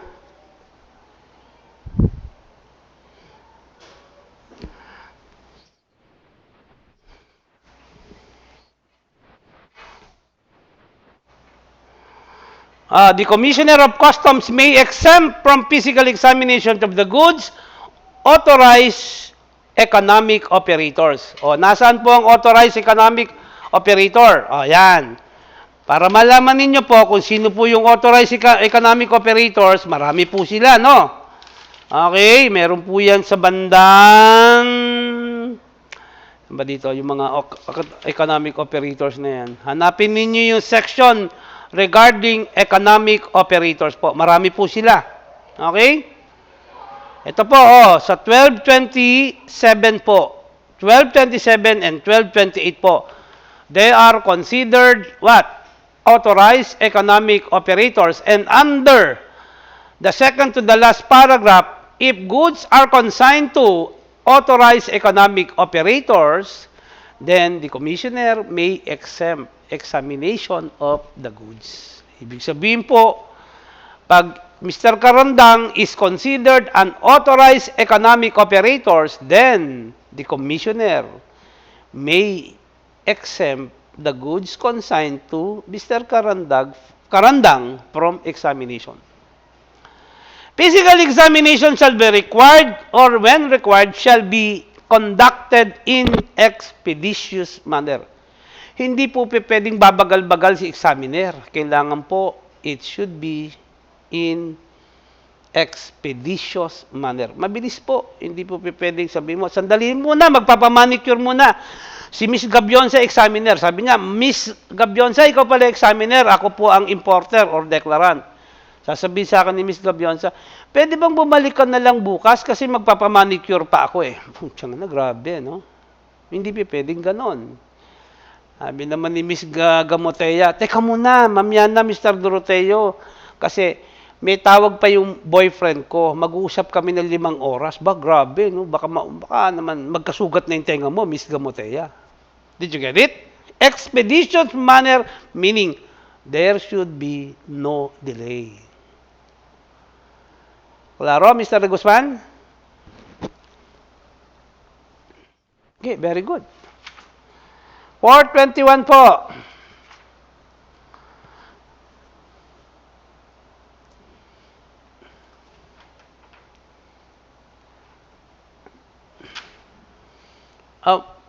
Miss Luna, 421 versus 424. Can you, teka muna, sandali muna, Miss Luna. May tanong po ako dyan. Miss Luna, can you distinguish 421 versus 424?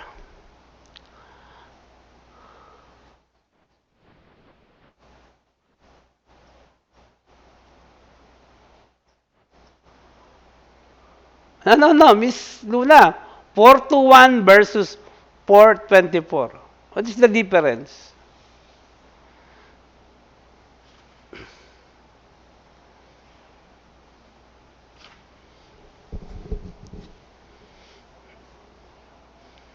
Mr. Almete, you.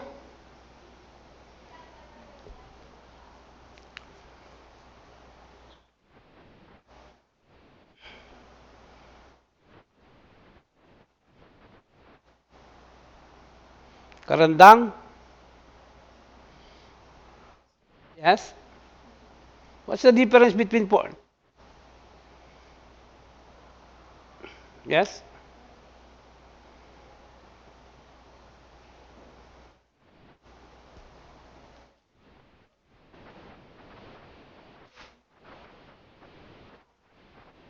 Yes, that's correct.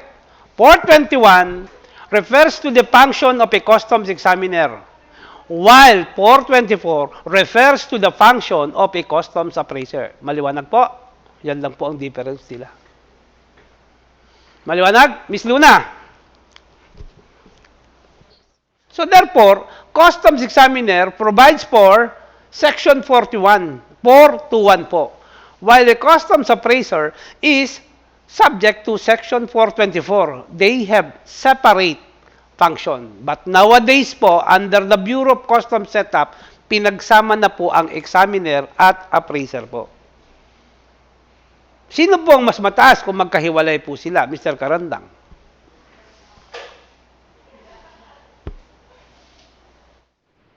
Hindi po, mas mataas po ang appraiser sa examiner po. Okay? Klaro? So, therefore, class, pagka po binigyan kayo ng item from customs inspector, tapos naging examiner po kayo, pataas na po yan. Pag naging customs appraiser na po kayo, pataas na po yan. Maliwanag? So, therefore, yan po ang... Now, with respect to Port 21, it provides for what are those functions of a customs examiner and what may be done by a customs examiner. So, napaka-simple naman po. Wag na natin isa-isahin. So, what has been designated for examination should be, let's say kung 10 pakete po, package 1 to 10, and what has been designated for the customs examiner to examine is package number 1. Then, that package number 1 should be examined. Right? Mr. Karandang, yan po yung letter A. Now, letter B po, if the customs officer thinks that the goods are very much difficult to classify and appraise, then the customs examiner may ask, if the examiner finds it or finds it that the appraiser will have difficulty in classifying or appraising the goods, then the customs examiner may ask for samples for purposes of subjecting the samples for what? Laboratory analysis po. Maliwanag po ba? Maliwanag?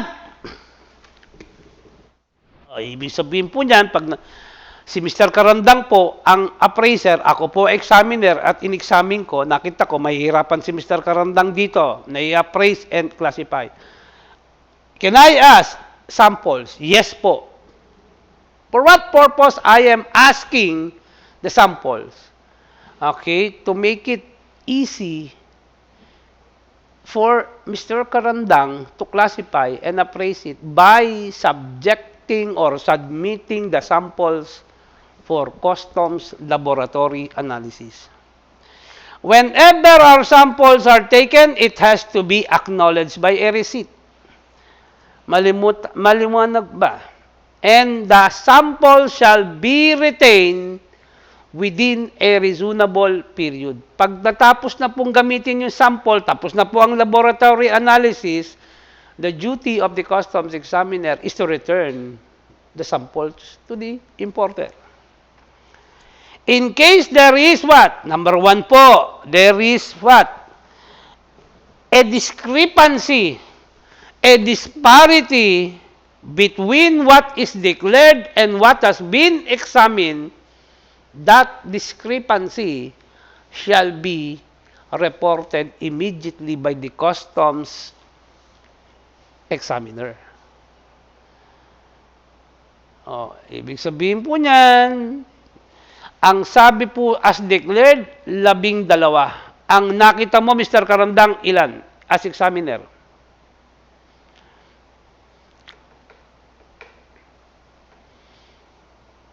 Less than 12 or more than 12?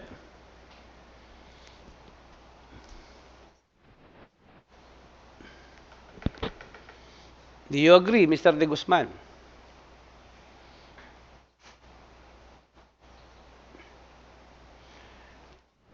So, as declared, 12 pieces po. In which instance, the discrepancy as examined should be reported?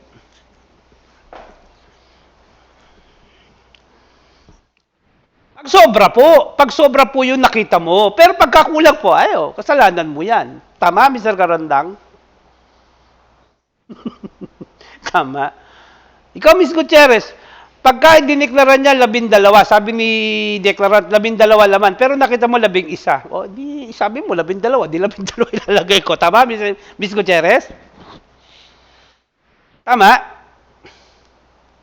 Ngayon, pag ang diniklara niya 12, pero nakita mo 14, dapat mong i-report yan, Mr. Karandang. Did you get it? At ang sabi niya, $1,500, ngayon, nung makita mo, it should be $1,800.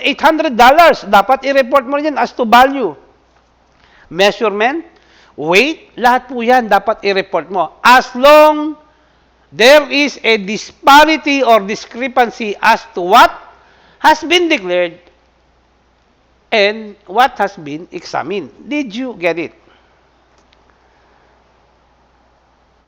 And if the shipment consists of items which are prohibited or regulated, the same must be also reported by the customs examiner. Maliwanag po? Maliwanag po.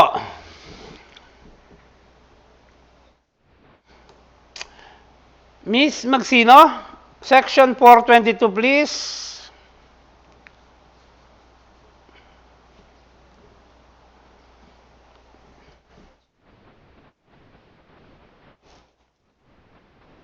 Constituting charges on goods. Whenever a customs examiner proceeds with examination, there would be expenses, right? Ang tawag po doon is examination expenses. Who shall borne and who shall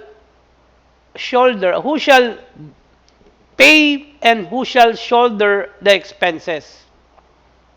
Sino po ang dapat magbayad ng pamasahe ni examiner, pagkain ni examiner, whenever the examiner conducts a physical examination? Of course, napaka-obvious naman. It's the importer or exporter po. Sumakay ng taxi, tapos kumain habang nag-i-examine. Sagot po ni examiner yan. That gumastos si examiner, nag-hire ng takabukas ng pakete. Babayaran po yan ni importer po. Okay? However, whenever the customs examiner charges the importer for examination expenses, it should be properly accounted and documented po. All expenses by the Bureau of Customs for the handling or storage of goods shall be for account of the importer or owner or exporter of goods po. And these storage expenses, examination expenses, shall constitute a claim against the goods. Ibig sabihin po, pag hindi mo nabayaran pa yung examination expenses at saka storage expenses, again, the goods shall not be released to the importer. Bayad ka muna nito bago i-release ng BOC. Maliwanag, Mr. Karandang? In other words, examination expenses, storage expenses, or handling expenses incurred by the BOC shall constitute a claim or a lien against the owner of the goods. So the rule is this: No payment of these expenses, no release of goods. Did you get it, Ms. Gutierrez? Okay. Let's now move on to 423 po.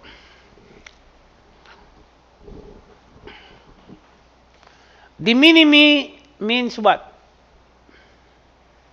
Means bulaon you.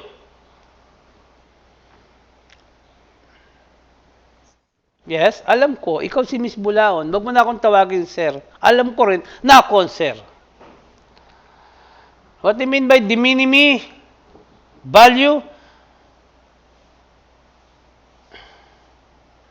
Miss Lily.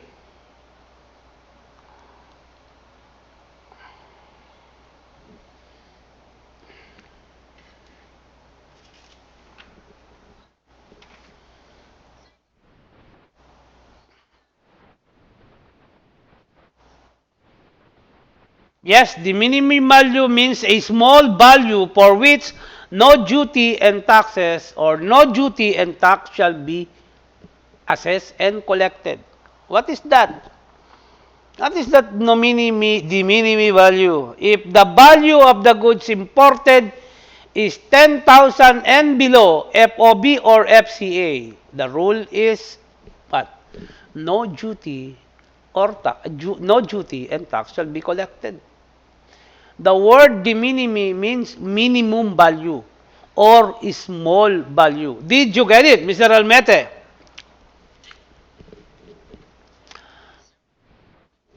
Yes, go ahead.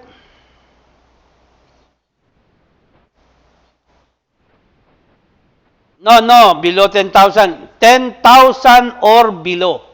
10,000 pesos or below. Ang tawag po dyan sa importation na yan is the minimum importation or the minimum value of importation.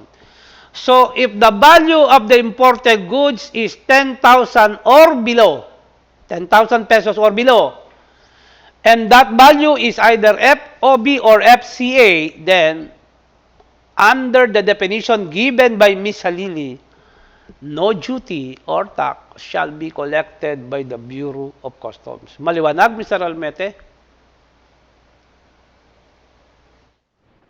Okay, now, that 10,000 or below FOB or FCA value shall be subject to adjustment by the Secretary of Finance every 3 years from date of the effectivity of this law, the CMTA po.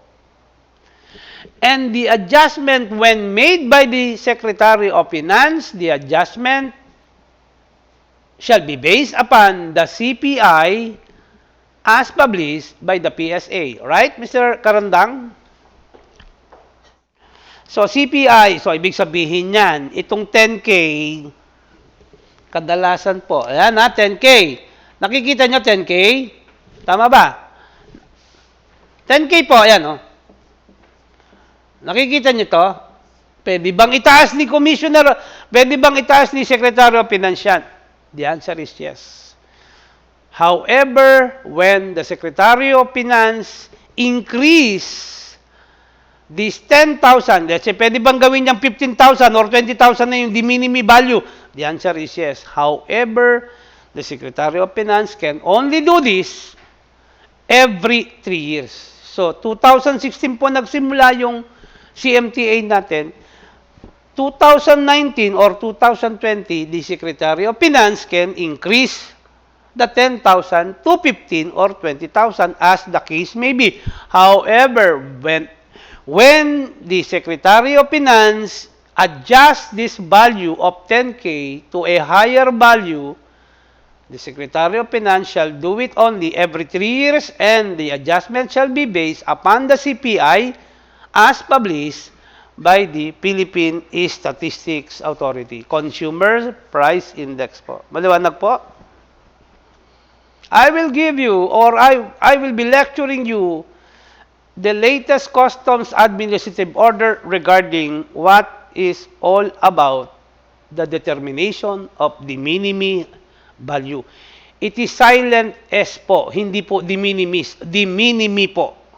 The minimi means minimum or small value po. Maliwanag po, guys? Maliwanag po. 424, Miss Luna.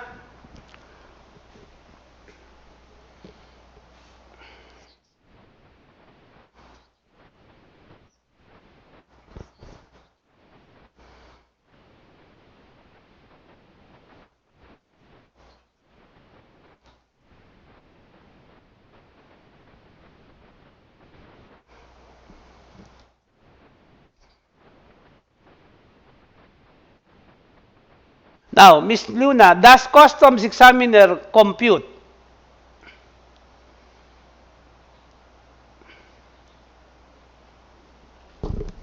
Mr. Karandang, you please help me with please answer my question. Does 421 officer or does officer under section 421 compute? No, only 424 customs officer. In other words, examination lang po si 421. But insofar as how to compute the duties and taxes under 424 by a customs appraiser, it will be based upon the examination report or findings or return of 421. Did you get it po? Hindi po gumagamit ng calculator si 421. 424 po, gumagamit po siya ng calculator. Klaro, Miss Magsino? Okay. Miss Bulaon, maliwanag. Ano daw? Ano daw? Anong sir? Yes, ma'am. Yes, ma'am. Okay. Yes, ma'am, and yes, sir. So therefore, ang difference mo ng 421, yung isa po examiner lang, hanggang pagbubukas lang po ng pakete. Okay, 424 po, ang trabaho po is, ang hawak niya lang po, papel. Yung pong goods declaration, and the goods declaration is with the findings and reports of the customs examiner. To compute now, the value, classify the goods, and of course, to compute the duties and taxes po. If you will be asked, Mr. Almete, which one would you prefer? Examiner or appraiser po?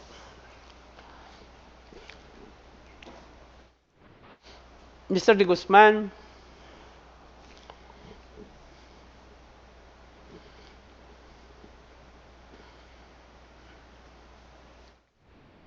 Yes, Mr. Karandang.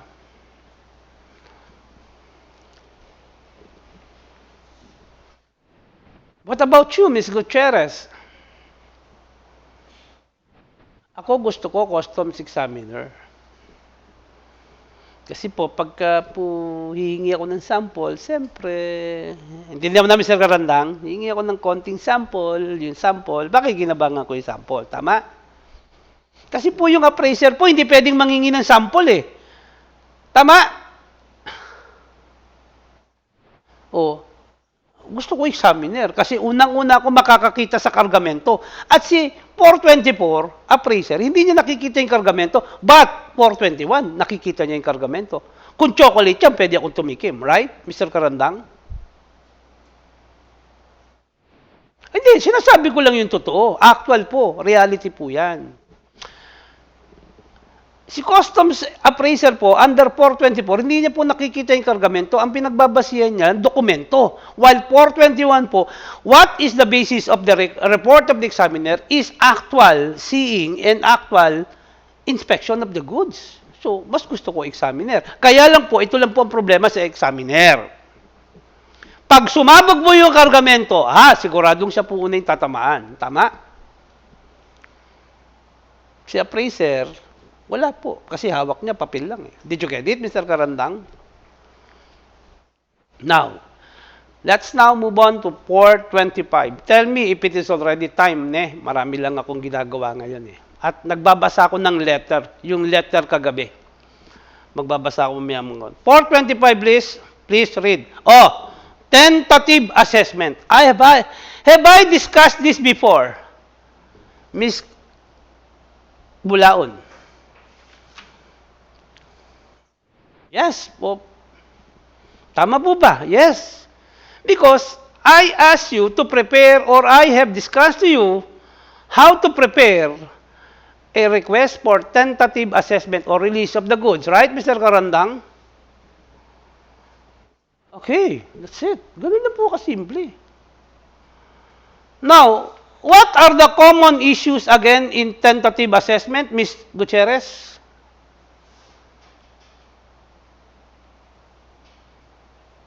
Ms. Gutierrez,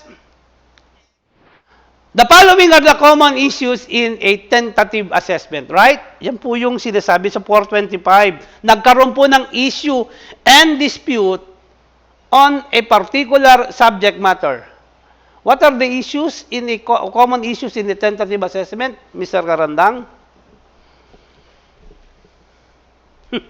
Galing ng retention ninyo, ha? Miss Bulaon, you?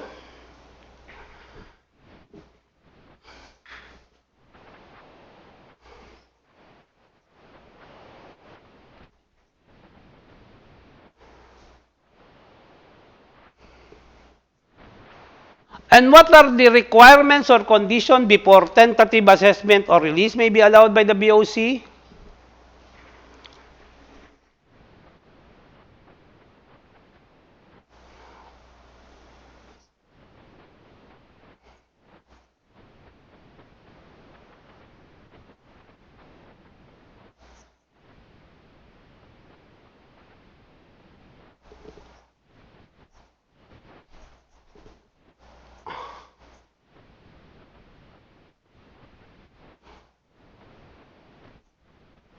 Well, those are what? The tentative assessment. In other words, class, in case the importer disputes the finding of the customs appraiser under Section 424, and the case is referred to the BCRC, and the BCRC, while hearing the case or the dispute, di ba, nagkaroon ng problema sa 424, iba yung na-declare, what has been declared is being questioned by the customs appraiser, or what has been found by the customs appraiser is being questioned by the importer. So, mayroon bang problema, Mr. Karandang? May issue ba? Saan po dadalhin? I-refer po sa BCRC. At maghihiring ang BCRC, yung goods po, nakapending or nakatenga. Tama ba, Mr. Karandang? Nakapending yung shipment habang dinidinig yung kaso ng BCRC. Tama ba, Mr. Karandang? Okay. So, question. What is now the proper or legal remedy for the provisional release of the shipment? O, isa lang po yan. If the importer asks or requests for the immediate release of the goods in question or under investigation by the BCRC, the importer may ask for what? A tentative assessment or release of the goods by posting what?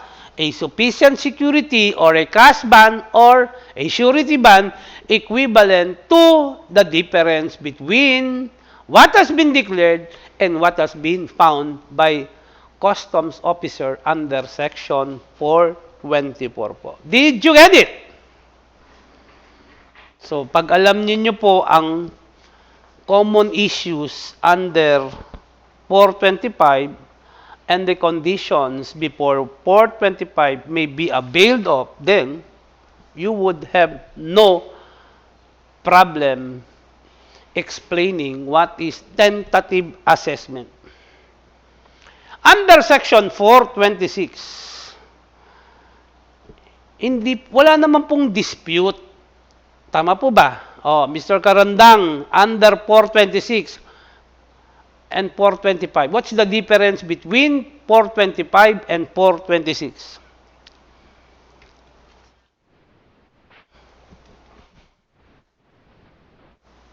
There is dispute. Tama po ba? There are issues as to classification, valuation, certificate of origin, or other issues. But in Section 426, there are also issues. Anong issue?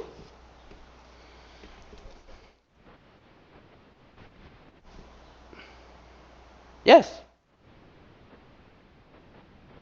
Yes. Or second issue under 426 po. So, the issue under 425 is classification, valuation, certificate of origin, or other issues, such as freight, insurance, and other charges. Right, Mr. Karandang? But in Section 426, the importer is asking for a tentative assessment for of provisional goods po, declaration. The issue is this: incomplete information as to the goods and incomplete documents po. Mr. Karandang, those are the issues. Maliwanag po ba? And under provisional goods declaration, if the provisional goods declaration is lodged today, the importer shall be given a 45 days period to complete it. Right? To complete the information or to complete the documents. Tama, Mr. Karandang? Tama po. Now, when the importer needs the item urgently and the goods is subject to provisional goods declaration, no completion of information or no completion of documents, the rule is no release. Tama, Mr. Karandang? Kailangan kumpletuhin mo muna bago nila i-release. Kumpletuhin mo yung information or kumpletuhin mo yung documents mo. Right, Mr. Karandang? Now, if you were the importer and you need the shipment immediately, and the goods declaration is provisional, since under the rule on provisional goods declaration, no completion of information or no completion of documents, no release. Question: can you, as importer, ask for tentative assessment or release? Yes. Yes po. While pending and while waiting, or while the importer or the BOC is waiting for the completion of the information or documents, the importer can ask, Mr. BOC, I would like to ask or request for the release or tentative assessment or release of goods. Although, what I have lodged is only an incomplete or provisional goods declaration. Pwede bang Yes po. Another issue here under 426 is that when may the BOC allows the release or tentative assessment or release of the goods under or covered by provisional goods declaration? Of course, the posting of the required ban po. Pababayaan ka namin makalabas, but you have to post a ban equivalent to the duties and taxes as declared and as found. Kung parehas lang po sila. Maliwanag po ba? Maliwanag po? Okay. What time is it, Mr. Karandang? What time did we start, Mr. Karandang?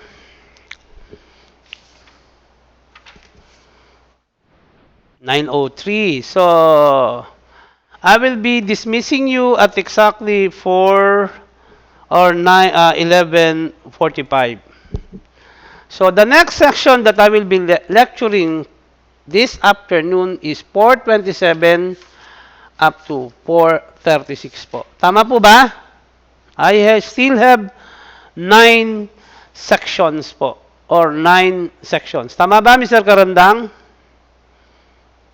Okay. So, therefore, I'll be dismissing you now and we will proceed or continue, okay, this afternoon, 427 at section 427. Is there any question so far? Miss Gutierrez? Okay, Miss Bulaon?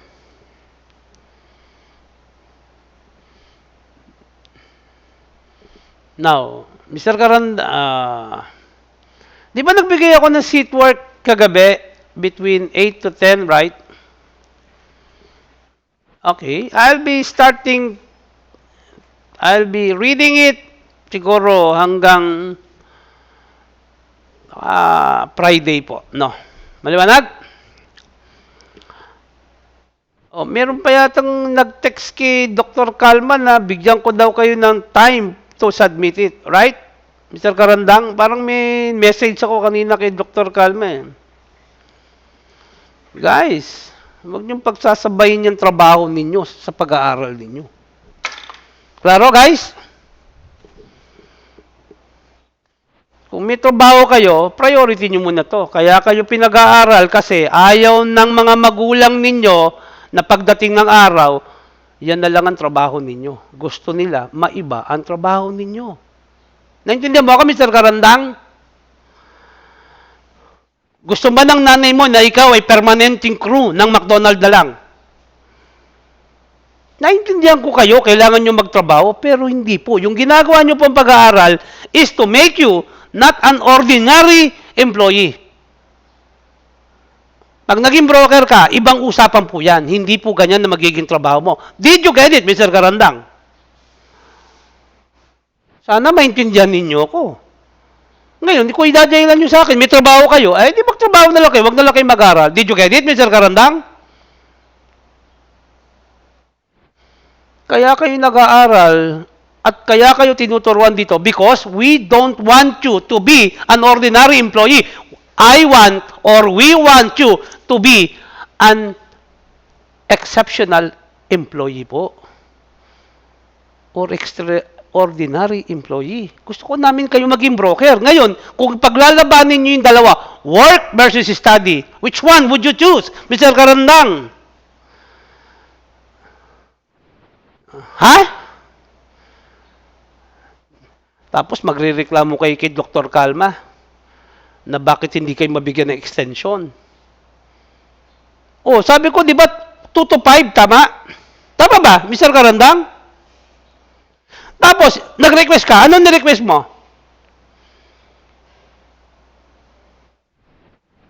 8 to 10. Tama ba? Ginawa natin 8 to 10, right? Oh, am I not considerate with respect to from 2 to 5 to and from 2 to 5 and 8 to 10? Hindi ba ako considerate nun? Ikaw, Ms. Gutierrez, considerate ba ako? Kung pinilit ko yung 2 to 5, I am not considerate. But I have allowed you to submit to start the exam 8 to 10. Am I not considerate, Mr. Karandang? Considerate. Tapos ngayon, magsusumbong kayo kay Dr. Kalma na humingi kayo ng extension. By the way, Mr. Karandang, is the examination or the worksheet very difficult?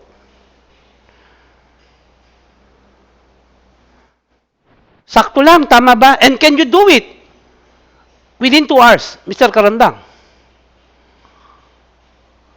Kasi nandun na po tama po ba? O bakit nagrereklamo kayo ng extension? Kasi kahit isang oras po, kayang-kaya yun, Mr. Karandang. Hindi nyo na may susulat ng kamay, tama? At saka meron kayong pattern, right, Mr. Karandang? Ikaw, Mr. De Guzman, nahirapan ka? Pero nahirapan ka, nakita mo mahirap ba yung problem? Hindi po. Kasi po, may format kayo. Tama ba? Ikaw, Mr. Almete, nakita mo ba yung problem? Kulang ba yung problem para mahirapan ka? Ikaw, Miss Bulaon, nag-submit ka ba? Oh, yung bang problem ko, kumpleto po ba? Sinabi ko ba kung ano yung gagawin yung letter? Hindi ko sinabi. Ang nakalagay ko lang, prepare the necessary letter. Right, Mr. Karandang? Bakit kailangan ko ba sabihin kung ano yung gagawin ninyo? Kasi po, nandun sa problem kung ano yung kailangan. Tama ba, Mr. Karandang? Doon sa second part problem, nandun din ba yung problema kung ano yung kailangan letter? Tama ba, Mr. Karandang? Oh, mambihira naman yan. Sasabihin ko pa ba kung ano? Kompleto yung requirements ko. Kompleto yung mga information. Right, Miss Bulaon? Miss Gutierrez? So, ibig sabihin po niyan, kung talagang naintindihan ninyo kung anong gagawin, kahit po isang oras, kayang gawin yon. Tama, Mr. Karandang? O, napakahaba na nga ng 2 hours, right? Tama. Naku, Diyos ko naman, wag na kayong magpaparating ng kung ano-ano. Nasasabihan tuloy ako na para namang hindi ako considerate. Napaka-considerate ko na nga sa inyo eh. Naku naman, wag ganyan. Nasa sa inyo naman niya kung ayaw niyong gawin, di wag niyong gawin, right? Tama naman, Mr. Karandang, right? Tama, Mr. Karandang? Ngayon, pag hindi mo ginawa, sino mawawalan? Ako ba or kayo? Sino po mawawalan? Kayo po ba or ako?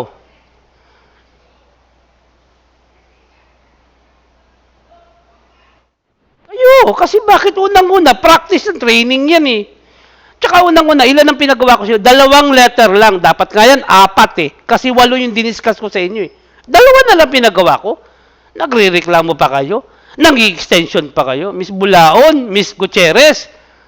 Nangingi pa kayo. Dapat yan, sabihin nyo, Sir, 1 week extension. Sige, payagan na natin. Mabait naman ako eh. Pwede ba yan, Mr. Karandang? 1 week extension?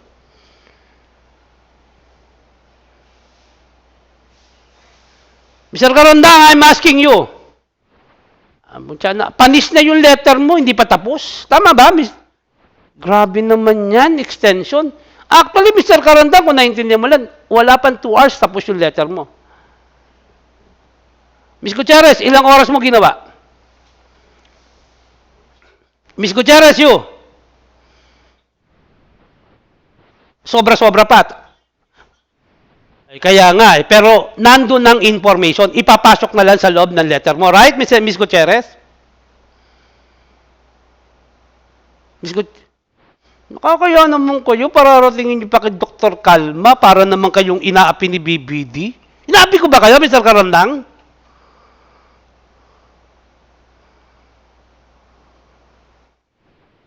Nabigla lang. Eh bakit? Nabibigla kayo? Bakit? First time nyo bang ma-encounter si Mr. Doroteo, Mr. Karandang?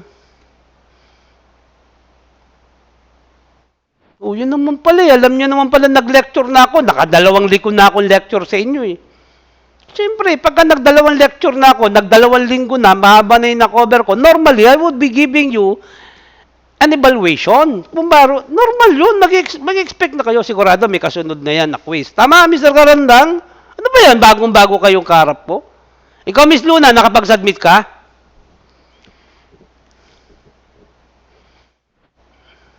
Ikaw, Mr. Castro, nakapag-submit ka?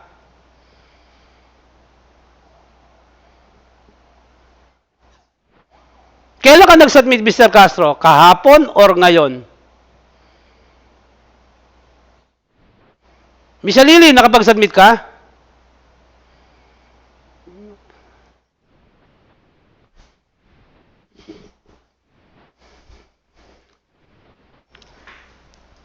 Problema kasi sa inyo eh. Seryosohin ninyo kasi. Okay? Mr. De Guzman, anong oras ka nakapag-submit?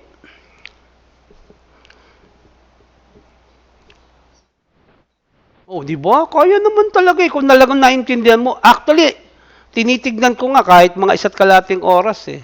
Sandali lang. Kasi bakit? May pattern na, Mr. Karandang, right? Susundan na lang kung ano laman. Tama ba? Kailangan pa bang ituro ko? Kailangan pa ba sabihin ko kung anong gagawin mong letter, Mr. Karandang? Hindi na kasi bakit nandun sa letter kung ano yung gusto kong malaman eh. Right, Mr. Karandang? Yung letter number 1, letter number 2. Tama ba? Ano yung letter number 1? Ano yung hinihingi ko doon? Number 2. Request to leave abandonment notice, right? Kailangan pa ba sabihin ko kung ano yung papagawa kong letter, Mr. Karandang? Mukha ba ako, Miss Gutierrez, pag sinabi ko po yung kung anong gagawin mong letter, gawa kayo ng brokerage quotation para sa number 1. Para sa number 2, gumawa kayo ng request to leave abandonment notice. Miss Gutierrez, ginawa ko yun. How would you describe me? Napaka babaw ko na spoon feeding. Tama ba, Miss Gutierrez? At pag extend ko pa yung 2 hours, ginawa kong 3 hours, napaka-grabe naman na yon. Tama ba, Mr. Karandang, Miss Gutierrez, Mr. De Guzman? Ano bang tingin nyo sa akin? Ano bang tingin nyo sa akin? A babysitter or caregiver? Sagot ba? Ikaw, Miss Bulaon, tingin mo ba sa akin, babysitter or caregiver?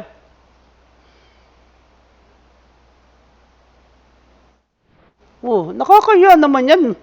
Diyos ko naman, hindi lang kayo pinagbigyan ng extension, pararatingin nyo pa kay Dr. Kalma. Di ba nakakaya? Mr. Almete, tingin mo sa akin, babysitter or caregiver?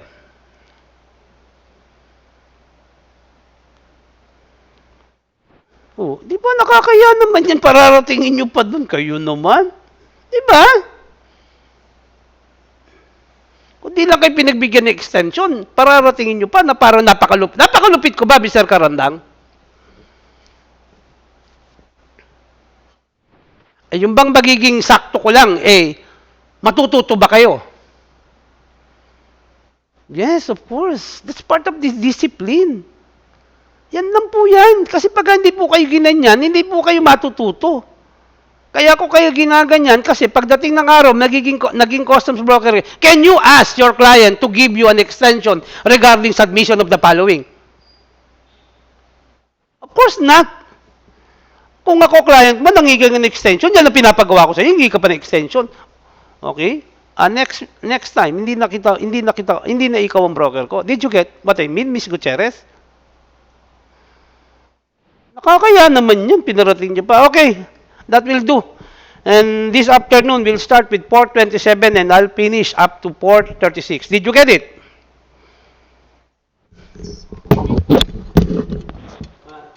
There. Okay, pause, recording. Finish na, part mo yan.